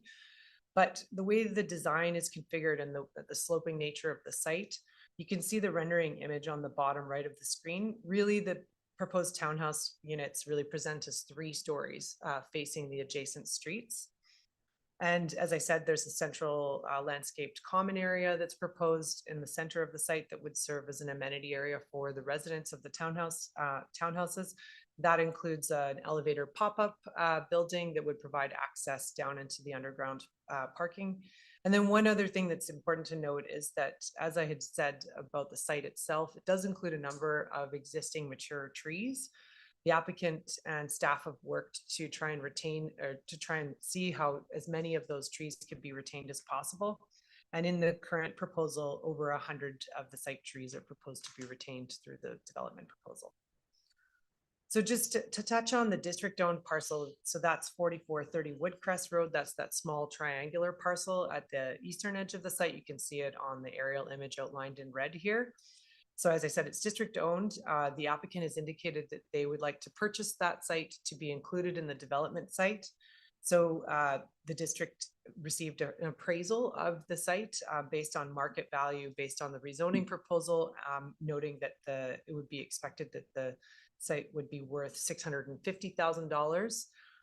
This is a separate process for sale of that district land and would be done separately than council consideration of the rezoning application, but just noting that there is required disposition notice that would be handled in compliance with the community charter. But as I said, that process would be handled separately than council's consideration of the rezoning application. So just in terms of relevant policy for the townhouse project, the project is being proposed under Official Community Planner OCP Policy 2.1.8. That includes all the criteria you can see here. We have reviewed the project, and in staff's opinion, the project does meet the criteria in the policy. So that includes things like considering sites or assemblies that present a degree of physical separation from adjoining single-family dwellings, as this site does, requiring demonstration of minimal impact to access traffic, parking, and public views, and reviewing form and character of the proposed design to support siting and designs that positively respond and contribute to neighborhood context and character. And as I said, staff have reviewed the project against these criteria and feel that it meets all of them. There's more additional information in the staff report about that review. The project also responds to council's sustainable buildings policy and would be required to achieve step 4 of the BC Energy Step Code, along with zero carbon energy step code requirements. And then finally, the project responds to the district public amenity policy, and the applicant has proposed a voluntary community amenity contribution of just over $690,000. In terms of technical and design review, just first focusing on transportation and parking, the applicant submitted a transportation impact assessment report that staff reviewed and have accepted the findings for. So that, just in terms of traffic generation, the anticipated traffic generation, the report indicated that it would be expected that the trips generated by the development proposal would result in minimal to no change to the surrounding traffic operations of local streets. The report also reviewed the parking that's proposed and concluded that it would be adequate for the development and in fact exceeded district requirements, and also reviewed the proposed parkade entrance and concluded that it would be suitable and safe given sight lines and surrounding speeds in the nearby vicinity for local streets in the surrounding area. And then in terms of committee reviews, the former design review committee did review the project, in fact, twice, initially requiring resubmission. The applicant revised the design and responded to the design review committee's comments. And then at the second meeting, the committee provided a motion of support. More recently, the planning committee reviewed the project and also provided a motion of support with items for review by staff that the applicant has responded to. In terms of public consultation, the applicant hosted 2 neighborhood meetings, one before submitting the formal application and then one following submission of the formal application. There's 2 reports that are appended to the staff report. Those were provided by the applicant, summarizing the feedback received by them, noting that council has received a number of pieces of feedback directly from neighbors. And overall, the response has been mixed with with many comments in support and many comments with concerns that the applicant has responded to throughout the process. If council did set the date for public hearing, we would do a mailed notification that would come from staff and 2 advertisements that would give the public the opportunity to provide feedback directly to council at the public hearing. So to conclude, we are recommending that council give first reading to the official community plan and zoning amendment bylaws and set the date for public hearing, which is anticipated for April 13th. And generally, staff are supportive of the project. As in staff's opinion, it is consistent with relevant official community plan directions. It's generally supported by council's strategic plan to expand a diverse housing supply. And specifically, this project would deliver a missing middle form of housing on a site that in staff's opinion is suitable for this type of development near community amenities, transit, and highway access. Thank you, and happy to answer any questions. The applicant, I should just let council know, does also have a presentation as well. Okay, is the applicant here this evening, and Yes. would the applicant like to speak? Are there any questions? So first with members of council for Ms. McGuire. Council Thompson? Yeah, just one for staff, please. I'm ready. I'm just wondering, with a project like this, what sort of infrastructure upgrades do you see in the area, and where would they expand to, time frame around the project, et cetera? So the application was reviewed in terms of utility infrastructure, and that would be required, any upgrades would be required to be paid for by the applicant. That would be secured through a development covenant as a precedent condition if council moved forward in the process. But you were talking more about transportation infrastructure upgrades? No, I'm thinking about the utilities. And so, you know, where would, I can't imagine that the hookups would happen just off site. How much disruption to the roads or the need for upgrading systems under the road and things like that, power? So there are, so in the report, it does talk about how the infrastructures, there will be in-ground servicing infrastructure upgrades and boulevard upgrades that would be required. I mean, they would be typically in terms of sort of the disruption to the neighborhood. Usually those types of infrastructure upgrades are handled at the time when construction of the project is underway. So there wouldn't be sort of any additional disruption. You know, there obviously is disruption when a construction project is underway, but they would typically be handled at the time when the project is under construction. Yeah, and so I'm not being clear. I guess I'm just trying to identify how far off site will that disruption go? Because I can imagine the, you know, all the sidewalks and an area, of course, will be under construction, but quite often we'll see lines that need to be connected to bigger lines. And do we have an idea of where those are going to go? I'd probably have to just look into that a little bit further, and I'm happy to do that and provide further information either directly to council, or I could bring that back at the public hearing. I'm not exactly sure of how far the lines that are required to be upgraded go beyond the edges of the site, but I could definitely get more information about that. Okay, thank you. Thanks very much, gentlemen.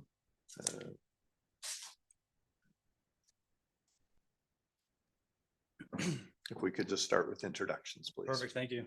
Mayor and Council, I'm Andrew Martins, Principal at Secrets Architecture.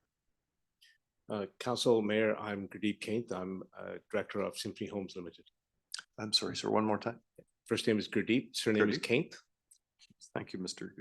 Haynes. Thank you. I think the presentation that was already done actually covered a lot of what I wanted to talk about, so thank you for that. But here's just some context images.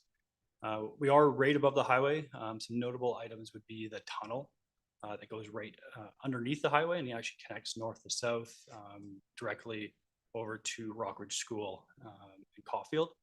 And then, of course, the famous Cypress Falls Park, which has lots of trails, hiking, and outdoor recreation. So we're kind of in the middle of those two, and we kind of connect both of those together.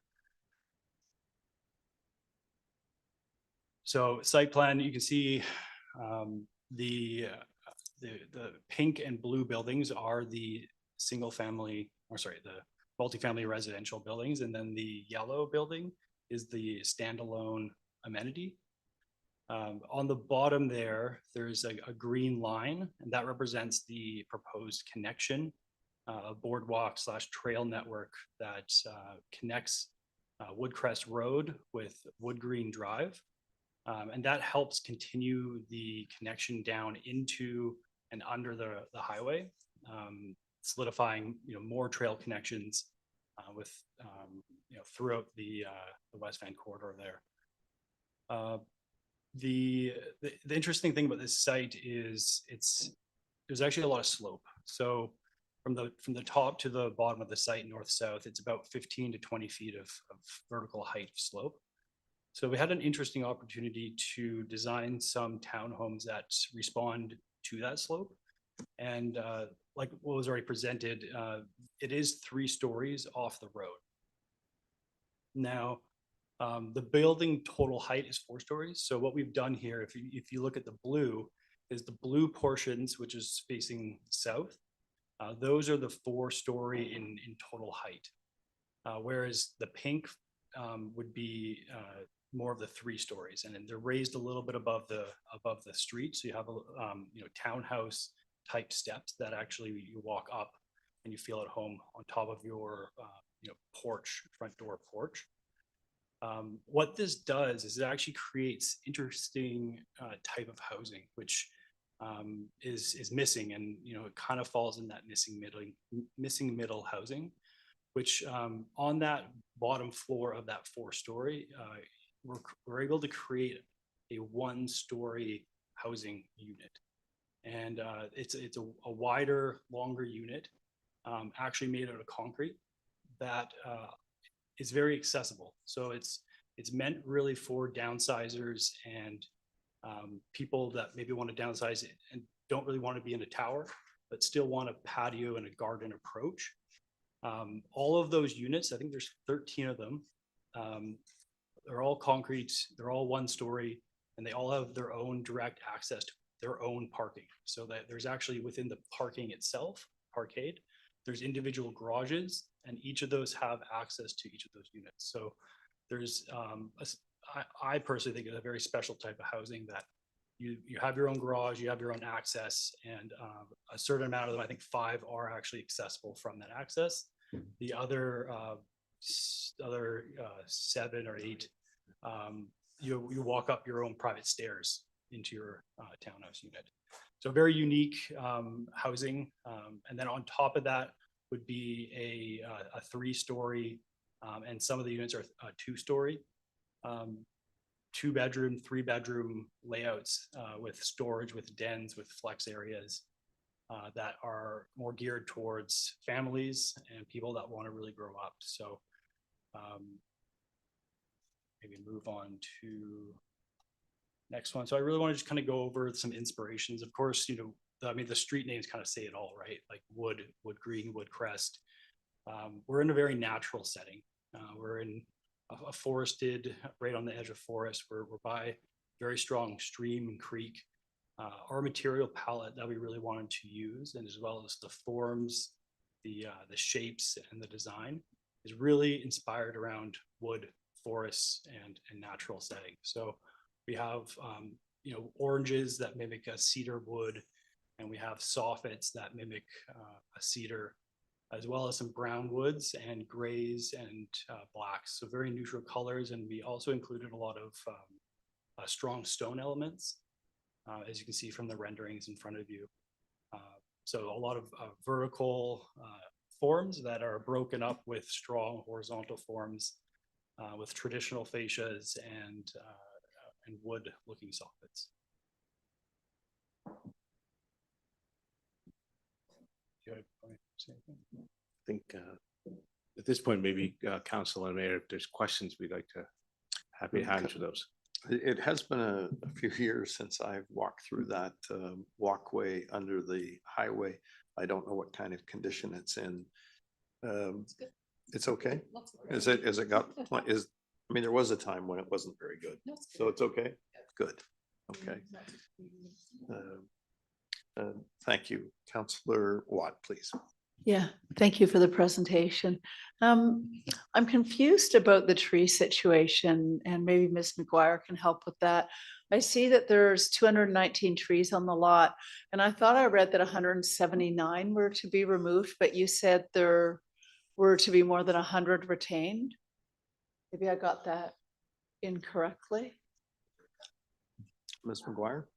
So in the report initially, there was many more trees that were proposed to be removed. And then staff worked with the applicant to work to figure out ways to retain many more trees. And that resulted in the number that I quoted. So in looking at the image here that's up on our screen, am I looking at where there's that, and I was out at the site yesterday taking a good look again. There's a beautiful wall of mature trees. And I don't see any there. Are those all to go away? That whole, I mean, that's the character that you see. It's like a forest as you drive along there. And it was also stated that it doesn't really impact any homes, but there are homes across the street that look at what essentially looks like a beautiful forest growth. Yeah, so the renderings may not represent the exact trees that are on site. We would have to verify that with the landscape plans and the arborist. But like she said, there are quite a significant amount of trees being retained. So the rendering that you see may not want to think of that as the landscape plan. So I guess just very specifically, of the trees being retained, is that buffer that hides the view from the neighbors, are you keeping a few of those, all of them, or is that going and then less mature trees are being put in? Perhaps I can answer Because that it's an question. enormous impact on the character. Yeah, we worked closely with staff, arborists, and with our private arborists as well to work around how we can retain the majority of those trees. The initial step was clearly brought back. It wasn't good enough. So when we worked back with not only city arborists and our arborists, we found ways with the landscape architect to retain most of those trees. Well, they won't be all of them. There is infrastructure that has to go in place. It has no choice but to come out. But many of those trees are being retained and our sidewalks are now set back further. Yeah, because I noticed in the report, it refers to sensitive infill and, when you look at the definition, and I looked up many online because I look at the aerial shots of the neighborhoods, large lots, some with swimming pools. And, when you read sensitive infill as targeted urban planning approach that adds new housing or development to existing built up neighborhoods while ensuring the new structures blend seamlessly with the surrounding character, scale, and density. And I've read many definitions of that. So I think it's a bit of a misnomer to call this sensitive infill in the truest sense. I actually love the look of the building. I love it. I'd love to see it somewhere else, but those are my initial thoughts and I'm trying to remain open-minded. Thank you. Thank you, Councillor Watt. Councillor Thompson, please. Thanks. The three rectangles, the facade of the building, are those architectural or functional? Those are architectural. Okay, and just a little bit in line with Councillor Watt, I like the look of the building. I think you've got beautiful lines and beautiful materials. But those three rectangles really stand out to me, and it almost as if it's saying it's a building here, as opposed to if they weren't there, it might blend a little more into the scenery. It's not our scope at all to be commenting on that, but it does strike me that way. So I just thought I'd mention it. Thank you. Thank you, Councillor Thompson. Councillor Gambino. Thank you. So just a question from me. So yeah, on this photo on the top right, where is that vantage point? I'm looking on my map on my phone here. Is that the sort of middle building right at the connection between Wood Green Drive and Woodcrest Road, or is that the one that's further along on Woodcrest Road?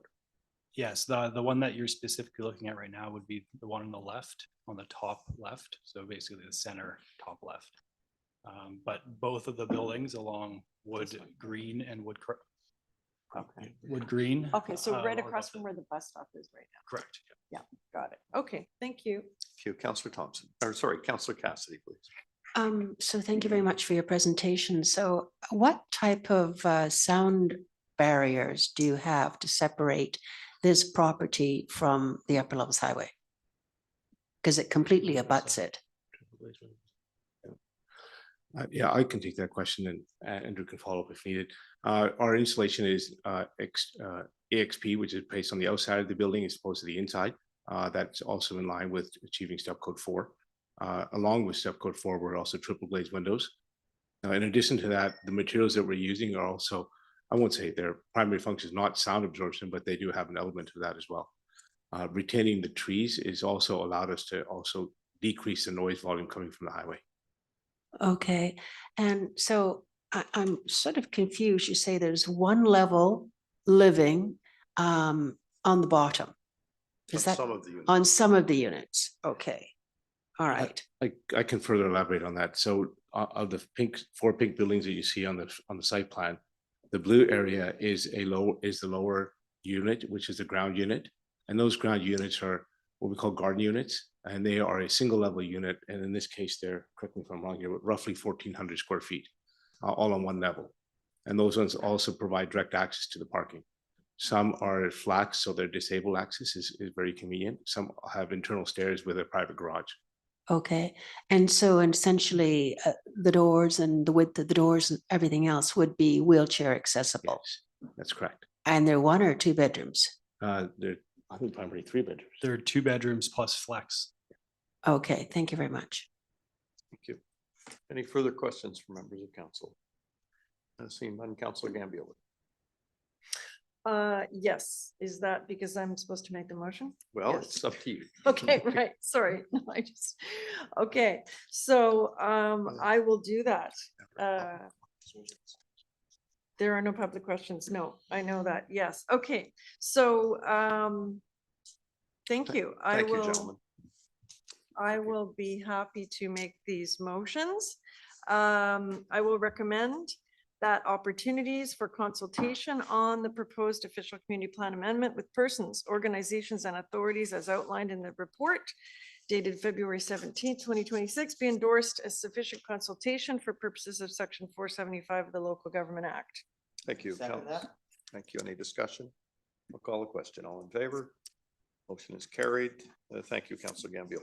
And I will also recommend that proposed official community plan bylaw number 4985, 2018, amendment bylaw number 5445, 2026 be read a first time. Second. Thank you. Any discussion? I'll call a question. All in favor? Contrary? Thank you, Councillor Gambier. And I will recommend that proposed zoning bylaw number 4662, 2010, amendment bylaw number 5444, 2026 be read a first time. Second. Thank you. Any discussion? Question on, sorry, Councillor Gambier. Well, I will just say, you know, in terms of supporting this, to go to be at first reading, you know, this project is supported by our strategic plan, or our strategic plan supports it, however you want to say that, specifically to expand diverse housing supply and infill developments. So, and as well, it supports our official community plan. So, and I know it's been in the works for a long time, at least 4 years. So I'm happy to support it here. Thank you, Councillor Gambier. I'll call a question. All in favor? Contrary? Carried. Thank you, Councillor Gambier. And recommend that proposed official community plan bylaw number 4985, amendment bylaw, and proposed zoning bylaw number 4662, 2010, amendment bylaw number 5444, 2026 be presented at a public hearing scheduled for April 13th, 2026 at 5 p.m. in the Municipal Hall Council chamber and via electronic communication facilities, and that statutory notice be given of the scheduled public hearing. Second. Thank you. Any discussion? Question? All in favor? Contrary? Carried. Thank you. And finally, that proposed development permit number 23061 be presented at a public meeting scheduled for April 13th, 2026 at 5 p.m. in the Municipal Hall Council chamber and via electronic communication facilities to be held concurrently with the public hearing scheduled for April 13th, 2026 at 5 PM in the Municipal Hall Council Chamber and via electronic communication facilities, and that statutory notice be given of the scheduled public meeting. Thank you. Discussion, question, all in favor? Contrary, carried. Thanks very much. We'll see you at April 13th. Move to item number 10 now, please. The proposed 5-year capital financial plan for final adoption. Councillor Cassidy, please. Recommended the proposed 5-year financial plan bylaw number 5429, 2026 be adopted. Thank you, Councillor Thompson. Any discussion? Call a question. All in favor? Contrary, carried. Thank you. Item number 11, the Parkland Development Cost Charge Reserve Fund Expenditure. Councillor Cassidy. Cassidy, thank you. Recommended the proposed Parkland Development Cost Charge Reserve Fund expenditure bylaw number 5435, 2026 be adopted. Thank you, Councillor Thompson. Discussion, question, all in favor? Contrary, carried. Thank you.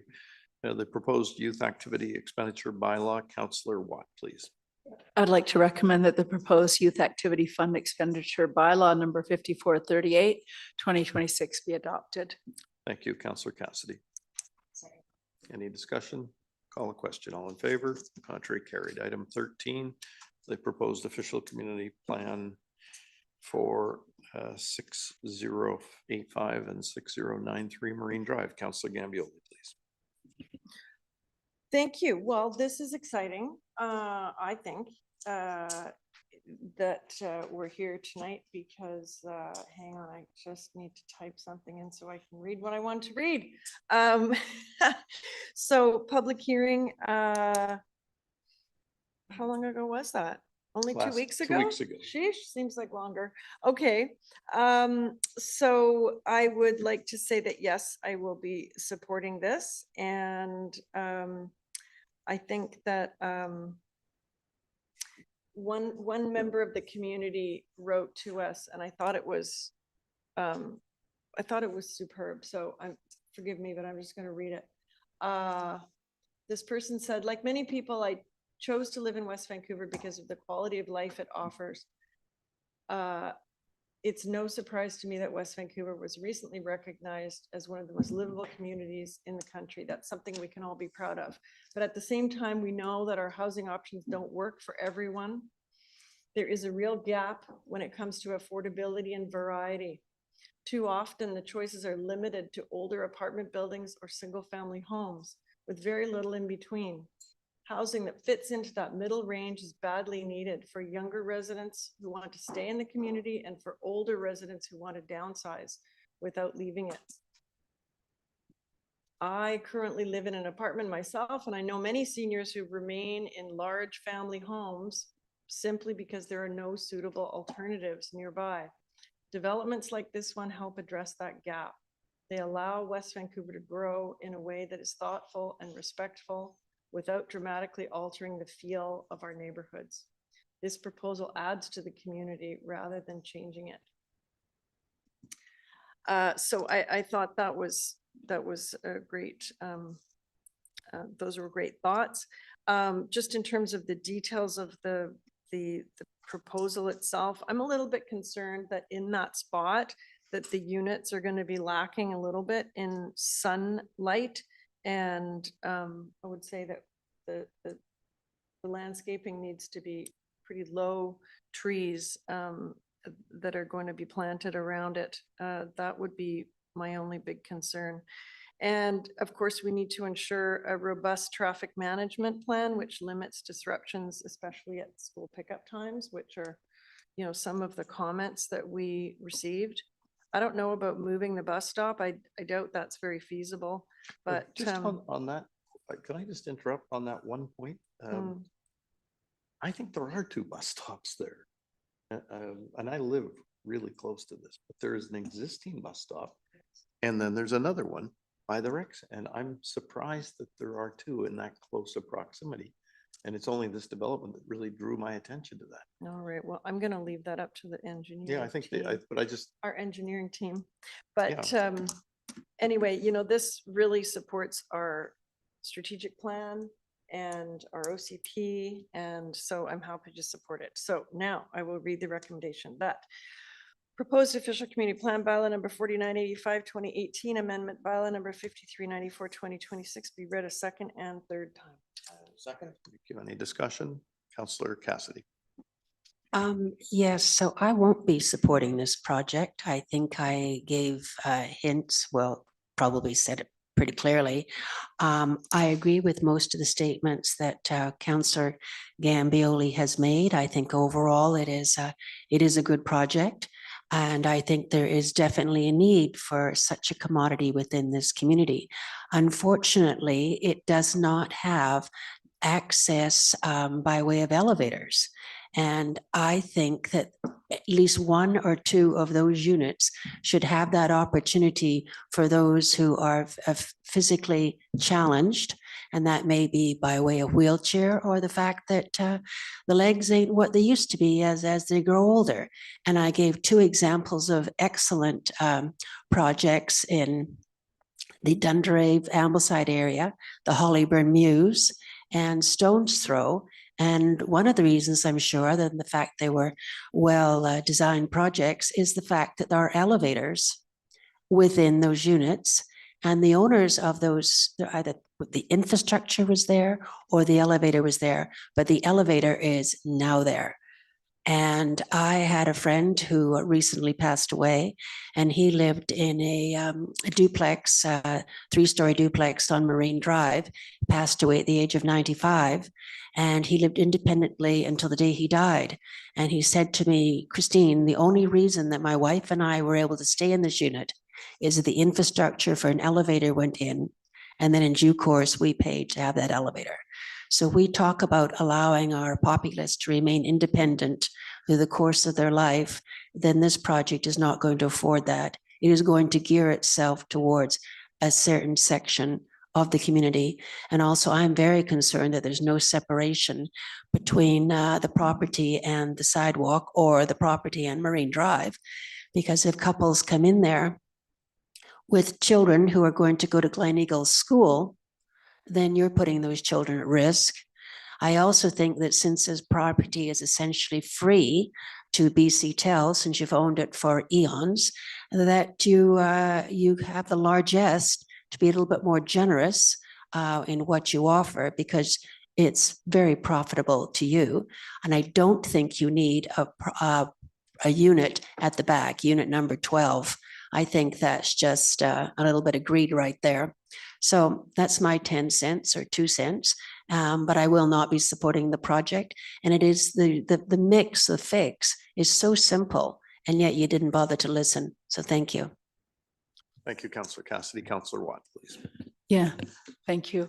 You know, sitting up here on the horseshoe, we're always looking at competing interests, and lately it's trees versus development. And you know, I am going to support this project, and I recognize the need for this type of housing within the community. You know, it saddens me a little bit as I, you know, ride my bike or drive along there looking at the trees. And I do hope that the landscaping that, you know, a lot of the feedback that council has given is taken as we go forward, and that the landscaping does help address some of the concerns that Councillor Cassidy has made as well regarding safety and just in terms of the look and feel. And the other significant thing for me as well is that I do really want to see a crosswalk properly lit along there, because it is a dangerous spot as it is right now with people going back and forth. So Thank you, Councillor Watt. Thank you. Any further discussion? And I agree. I think we have to remember the existing site is essentially almost I mean, we don't have industrial sites, but it is currently used as a quasi-industrial piece of property, and this will afford an opportunity for housing that is needed, and I suspect it will attract a younger buyer given its proximity to the schools and recreation, and I think that's a good thing. I'll call the question. Sorry, Councillor Watt. One other question pertaining to that. I took a walk there last evening and also along the start of the Seaview Trail, looking down, and I noticed something I hadn't before, and I don't walk the Seaview that often, but there were a lot of trees that have been cut presumably that's us. I'm not sure, going down onto there, and I was hoping, yeah, like fresh trees, and I don't know if it was dangerous trees that were felled or not, but I was so hoping to see, you know, more foliage that will help just preserve the look of the start of the sea view. But anyway, that was just a curious thing that I Take a look. noticed I yesterday. haven't noticed that. I walk it a Yeah. lot, so. Yeah, there's several. And they're cut, like they're not fallen, but they're actually cut. Well. Well, they are now. We'll see what that's Oh, all about. good. And with that, I'm going to call a question. All those in favor? Contrary? Councillor Cassidy recorded, the motion is carried. Thank you. And item number, oh, there's a second motion. Quite right. Thank you. Councillor Gambioli, if I could. Yeah, we better do that. Thank you. 13, sorry, trying to get a hold of. Recommend that the proposed zoning bylaw number 4662, 2010, amendment bylaw number 5395, 2026 be read a second and third time. Thank you. Thank you. Any discussion? Question, all in favor? Motion is carried. Item number 4, with Councillor Cassidy. Thank you. Recorded opposed. Item number 14, please, for 2905 Marine Drive. This has been in the works quite a while. I wonder if this means they're going to actually build. Councillor Gambioli. Sorry, I'm just recovering from the shock. Yes. That's very exciting. So yes, number 14. Great that this is finally coming back again.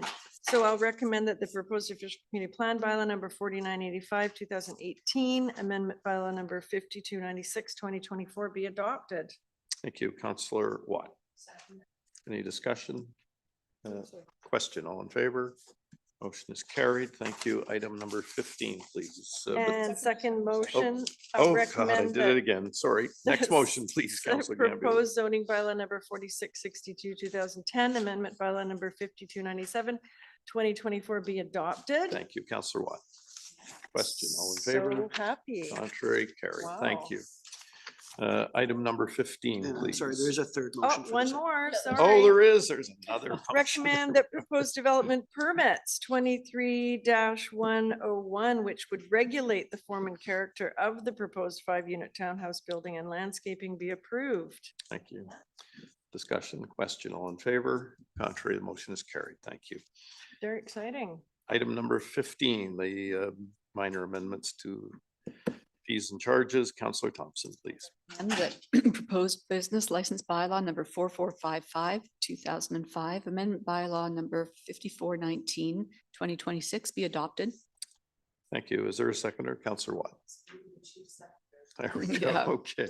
And I'll propose, call a question. All in favor? Contrary, the motion is carried. Thank you. Councillor Thompson. yeah, proposed bylaw notice enforcement bylaw number 4368, 2004, amendment bylaw number 5420, 2006 be adopted. Thank you, Councillor Watt. Question, all in favor? Motion is carried. And Thank- recommend that the proposed fees and charges bylaw 5383, 2025, amendment bylaw number 5421, 2026 be adopted. Thank you, Councillor Watt. Question, all in favor? Motion is carried. Thank you. We have the consent agenda items and Councillor Gambioli has requested 17.7 be pulled. And I would remind members of council that the hydro request for an order for non-enforcement of noise control bylaw is item 17.8. Could I have a motion on the consent agenda, Councillor Lambert? Yes, Mary Sager, recommend that the consent agenda items as written, with the exception of item 17.6 or 17.7, I'm sorry, be approved. Thank you. Councillor Cassidy, please. Thank you. Discussion, question, all in favor, contrary, carried. And Councillor Gambioli, did you want to discuss the 17.7, which is proposed council remuneration and expense policy? I would remind members of council that this is, there's nothing new in this. As I understand it, Pascal, it's simply to bring it in conformity with the. That's correct. We're just bringing old policies onto a new template with very, very little change at this time. Councillor Gambioli, over to you. So, yeah, so I'm confused by that because what I see when I look at the old policy, and I'd like to, you know, bring this back to talk about it if it's nothing more than administrative changes, but what I see is the main section that talks about remuneration.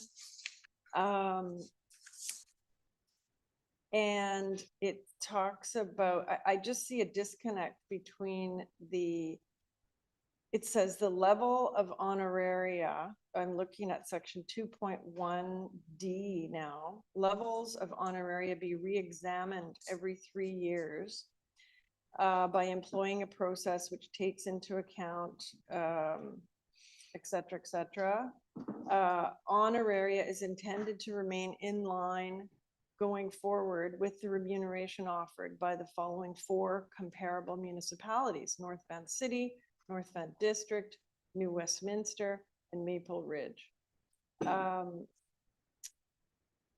And then in the new policy, what it says is, it only says that the remuneration for council members should reflect the lowest comparator for councillors identified in those 4 districts. And the adjustment, it doesn't talk about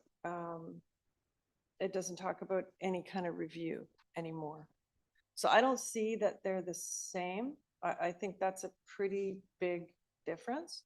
So I would like to either table this, or I would like to have you know, I see an inconsistency I there. understand the points. I don't know, Ms. Hope isn't here. No, and I think we would have to. Ms. Dallas is here, sorry.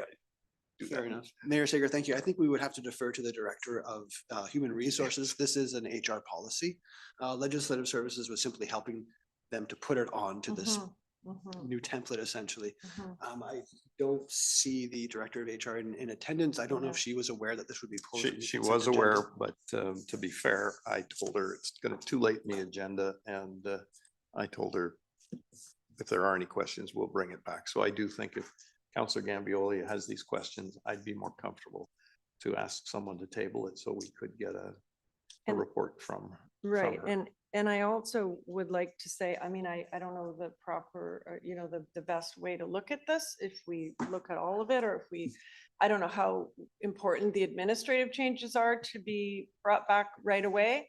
Perhaps they are, but you know, I think we need to have a discussion about whether those 4 comparators are still the relative comparators. That was done in 2015, more than 10 years ago. I don't know if those are still the relevant comparative municipalities. And I also think as an issue, you know, I'll get this out on the table right now. I think that we should talk about councillors having pensions. And 100% of people I speak to in the community think we have pensions. And of course we don't. I guess they hear a lot about people in other levels of government having pensions. But, you know, this job has changed a lot in the last even 15 years since I've been here. And I think we need to talk about it. I think it's an issue. And I think, you know, when someone like Bill Soprovich, Councillor Soprovich, retires after 26 years serving the public with no pension, I think that's a disgrace. And I think that most people in the community would be really surprised to know that. So I would like to have that discussion at a later date, obviously, but I just want to bring it out now. Thank you, Councillor Gambioli. Councillor Watt. Actually, I support all of Councillor Gambioli's comments. And regarding the honorarium, I do find it interesting that this community is selected to be the, excuse me, the lowest of the bottom 4. Yet we've, from a housing perspective, we are probably the most expensive. And, you know, we want to encourage other people, younger people, people who may not be retired or established to actually be able to do these jobs. And the idea, because the schedule is so erratic, It is very difficult for somebody to have any other form of normal, proper employment where they could regularly commit. I mean, some can, but if you had everybody up at this horseshoe supplementing their paid as a part-time position, we wouldn't get anything done because we'd be juggling around meetings. So it is something that's uncomfortable to talk about, but it is a very real concern because around this table, we're all a rather similar demographic.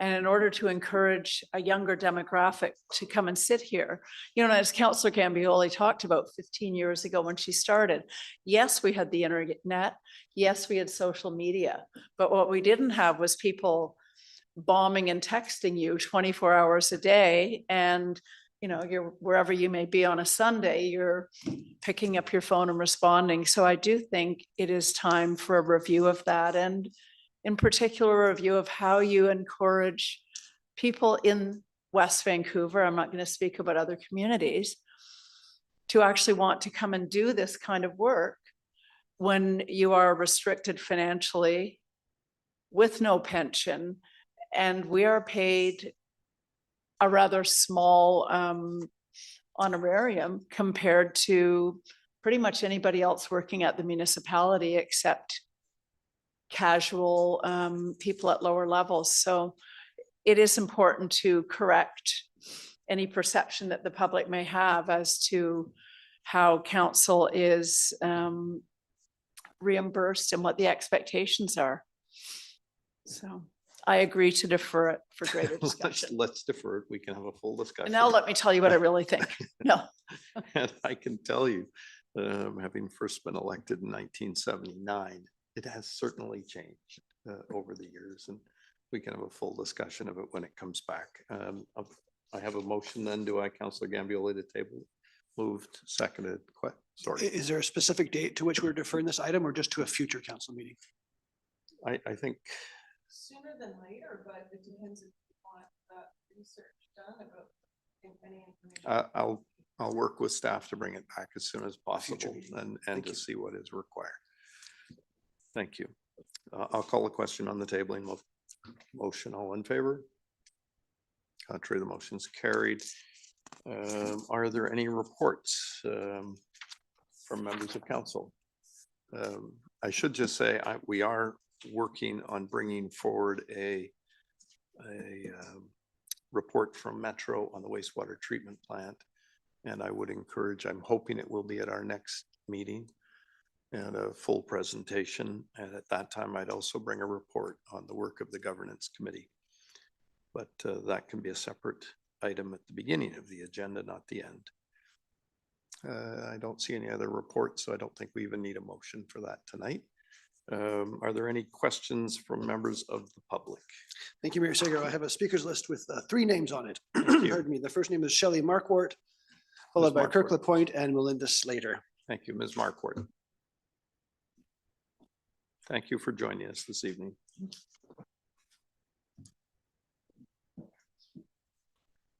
Good evening, Mayor and Council. Thank you for all the service that you put forth to the community. I know you all work very hard. And I do want to say this was not the subject I was going to talk about, but I do agree that each and every one of you should be offered a pension. And I do agree that the wages should be increased so that we can encourage a younger demographic. Not to say that I don't respect all of your ages and who you are. We appreciate that. And one last thing, this is probably not necessary, but I'm going to have fun with it. If you're answering a phone on a Sunday, you don't have to answer a phone. I think all of us feel like we do, so. And I get that. We So do. respectfully, you don't actually have to. There are boundaries in life and in regards to media. And actually the young will tell you that. They know how to do that well. So my subject is parking. And it's very short and sweet. It's not long at all. All right. So the pay parking in Ambleside must stop. We have started a petition so the people have a say, not council telling us what they want. The business revenues are down up to 30%. They are laying off workers and several stores will be closed permanently. West Van has never relied on parking before. We are a rich community with a lot of money. If you are set on taking money from the people, charge $10 on the utility bill for the 50,000 residents to get 500,000 in revenue, with the condition of stop the pay parking. West Vancouver is 114 years old. Looks like the council think they know better than the past 114 years. During that time, there was no pay parking. You are the first in 114 years to implement parking, taking away money from the small businesses, causing them to shut down, causing layoff of the working class people, making it difficult for the elderly to get to parks. Young families who used to visit the parks are struggling financially, so they don't shop anymore because of pay parking. You decided on paid parking without the vote of the people. This is an urgent request to stop paid parking. Otherwise, it will be too late. Some of the businesses will be shuttered. We don't have time for your staff report. We need the people to speak, not your staff. I cannot find a parking spot to shop in Ambleside, so I don't shop anymore. The Ambleside Park has 200 athletes daily. They do not want to pay for parking, so they park on Bellevue and Marine Drive. That's your time, ma'am. Listen, I have 2 more sentences. Thank you. The Ambleside Beach goers, around 200 people daily, park on Bellevue instead of paying for parking. Do what is right and stop the parking. Thank you. Paid parking Thank you, Ms. specifically. Whitlock. Thank you very much. Mr. Lapointe. Thanks for joining us this evening. Good evening, Mayor. Good evening, Council. I'm Kirk Lapointe. I hope that my presentation is actually kind of timely considering what you've just said, Mayor. I was first to report in the fall of 2023 on the runaway budget of the North Shore Wastewater Treatment Plant, nearly $4 billion, 6 times its original budget. It took many silent months for elected officials to at last confirm this number, which we know will grow with the decommissioning of the existing plant. And to date, taxpayers have not received a full accounting nor any political accountability for the extraordinary budget growth. Last Thursday, the 2 North Vancouver mayors met the Premier to renew the call for a full inquiry into the increased cost. I believe many in the community would like to know why we weren't represented at the meeting. Were we not invited? Did we just not attend? And why? We're reminded the Global News reported our representative on the Metro Vancouver board seconded the motion to quash its inquiry until litigation between the original contractor, Acciona, and Metro Vancouver was settled, even though there is ample legal experience that an inquiry can navigate so as not to prejudice the litigation outcome. Mr. Lapointe, just on that point, that was a rumor that I don't know how that possibly, that vote was in camera. And so there is no possible way that that was verified. I'll let you continue, but just on that point, I think it's important to understand that sometimes when things are reported from an in-camera meeting, they may not be accurate. Well, as you have done in the past with me, Your Worship, I would hope that you would ask Global News then to correct its story. Global News was asked to correct the story. So no one is suggesting that Metro Vancouver compromised its legal position, but governance, accountability, and active litigation are not mutually exclusive. An inquiry can be structured to focus on process, oversight, and management, and reporting practices without making findings on contractual liability or legal fault.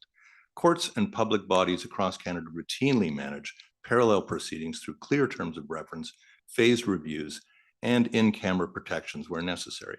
Residents deserve clarity on how a project of this magnitude moved from its original estimate to its current cost, how risk was monitored, what warning signs were visible and weren't, and how governance structures functioned along the way. Those institutional questions can be examined without disclosing privileged advice and without undermining Metro's litigation strategy. As Mayor and Council possibly know, Metro Vancouver and Acciona hold mediation talks tomorrow, so there is even weaker legal reasons to stall an inquiry. Of course, there is little likelihood this matter will be settled shortly, which means an inquiry will not proceed until well after this next municipal election, so any political or governance accountability is off the table for years. Structured properly, an inquiry would demonstrate that accountability does not pause when disputes arise. It would provide clarity on decision-making, restore credibility, and reform governance where needed. We know there are other associated Metro Vancouver problems that it is fast approaching a financial crisis where annual debt servicing costs will top $1 billion, and concerns from senior levels of government about its operation and questions about its ability to finance its plans. Yet our district's 5-year plan passed this evening doesn't allude to the growing impact on our utility bills or any risks associated with Metro Vancouver's vision. That's your time, sir. Thank you. I just have one more sentence. The result of an inquiry would be a stronger system and a public that feels it is taken seriously. Thank you. Thank you, Mr. Lapointe. And we will have I hope it's at our next meeting, a presentation from Metro staff. And the good news is that there is an expert panel that is overseeing this project. The 3 very, very experienced engineers, I think collectively over, I can't remember what it is, over 120 years of major project oversight. And the chair of that happens to live in West Vancouver. And he's very anxious to come.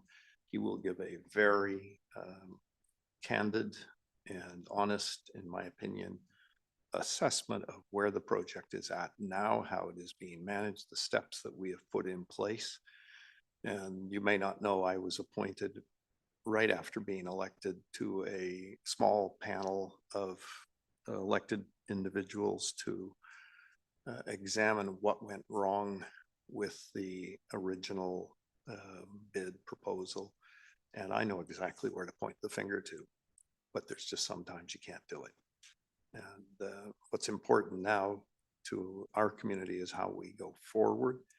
And the work that I am doing on the governance committee to try and restructure the 4 wastewater treatment plants, I think is vitally important. And I'll be happy to have a very full discussion at hopefully at our next council meeting. So thanks for bringing that up tonight, Ms. Slater. Thanks for joining us this evening. Thank you. And I'm usually pretty good about this, but my comments are going to run just over 3 minutes. And I I hope know you'll you're going to try hard. indulge me So. 20 or 30 seconds. And Pascal, it's only if you start the clock now. So, okay, Melinda Slater, 1058 Keith Road. Most residents have no idea about the provincial housing directives and the 3 specific directives that are being demanded of West Vancouver. The outcome of Mayor and Council's February 23rd meeting with the provincial housing minister needs to be made public. Transparency is essential. Mayor and Council also need to provide an update on where things stand with joining a judicial review. Are you going all in opposing the province's attempt to usurp our democratic right to plan our community? Or are we just playing around the edges of opposing these potentially catastrophic directives? And to clarify for most residents who are likely unfamiliar with this critical issue, the province is demanding West Van amend our OCP to allow massive increases in housing density. This will not only irreversibly change the character of our community, but also potentially bankrupt us, given that it is West Van and not the province who is responsible for providing the infrastructure needed to support this increased density.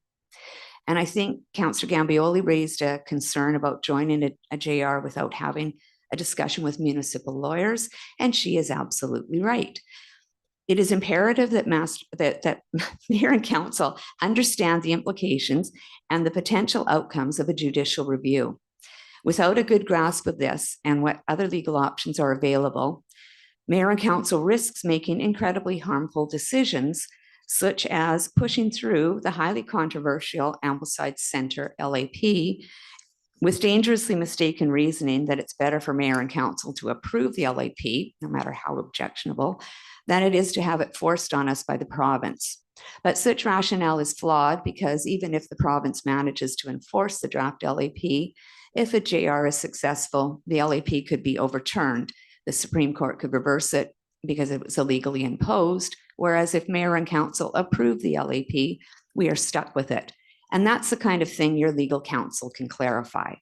And need I remind you, a key problem with the draft Ambleside Center LAP is that it does not depict a charming small village, which every study in the last 20 plus years, including the ADBIA's Imagine Ambleside report, has determined the community overwhelmingly supports.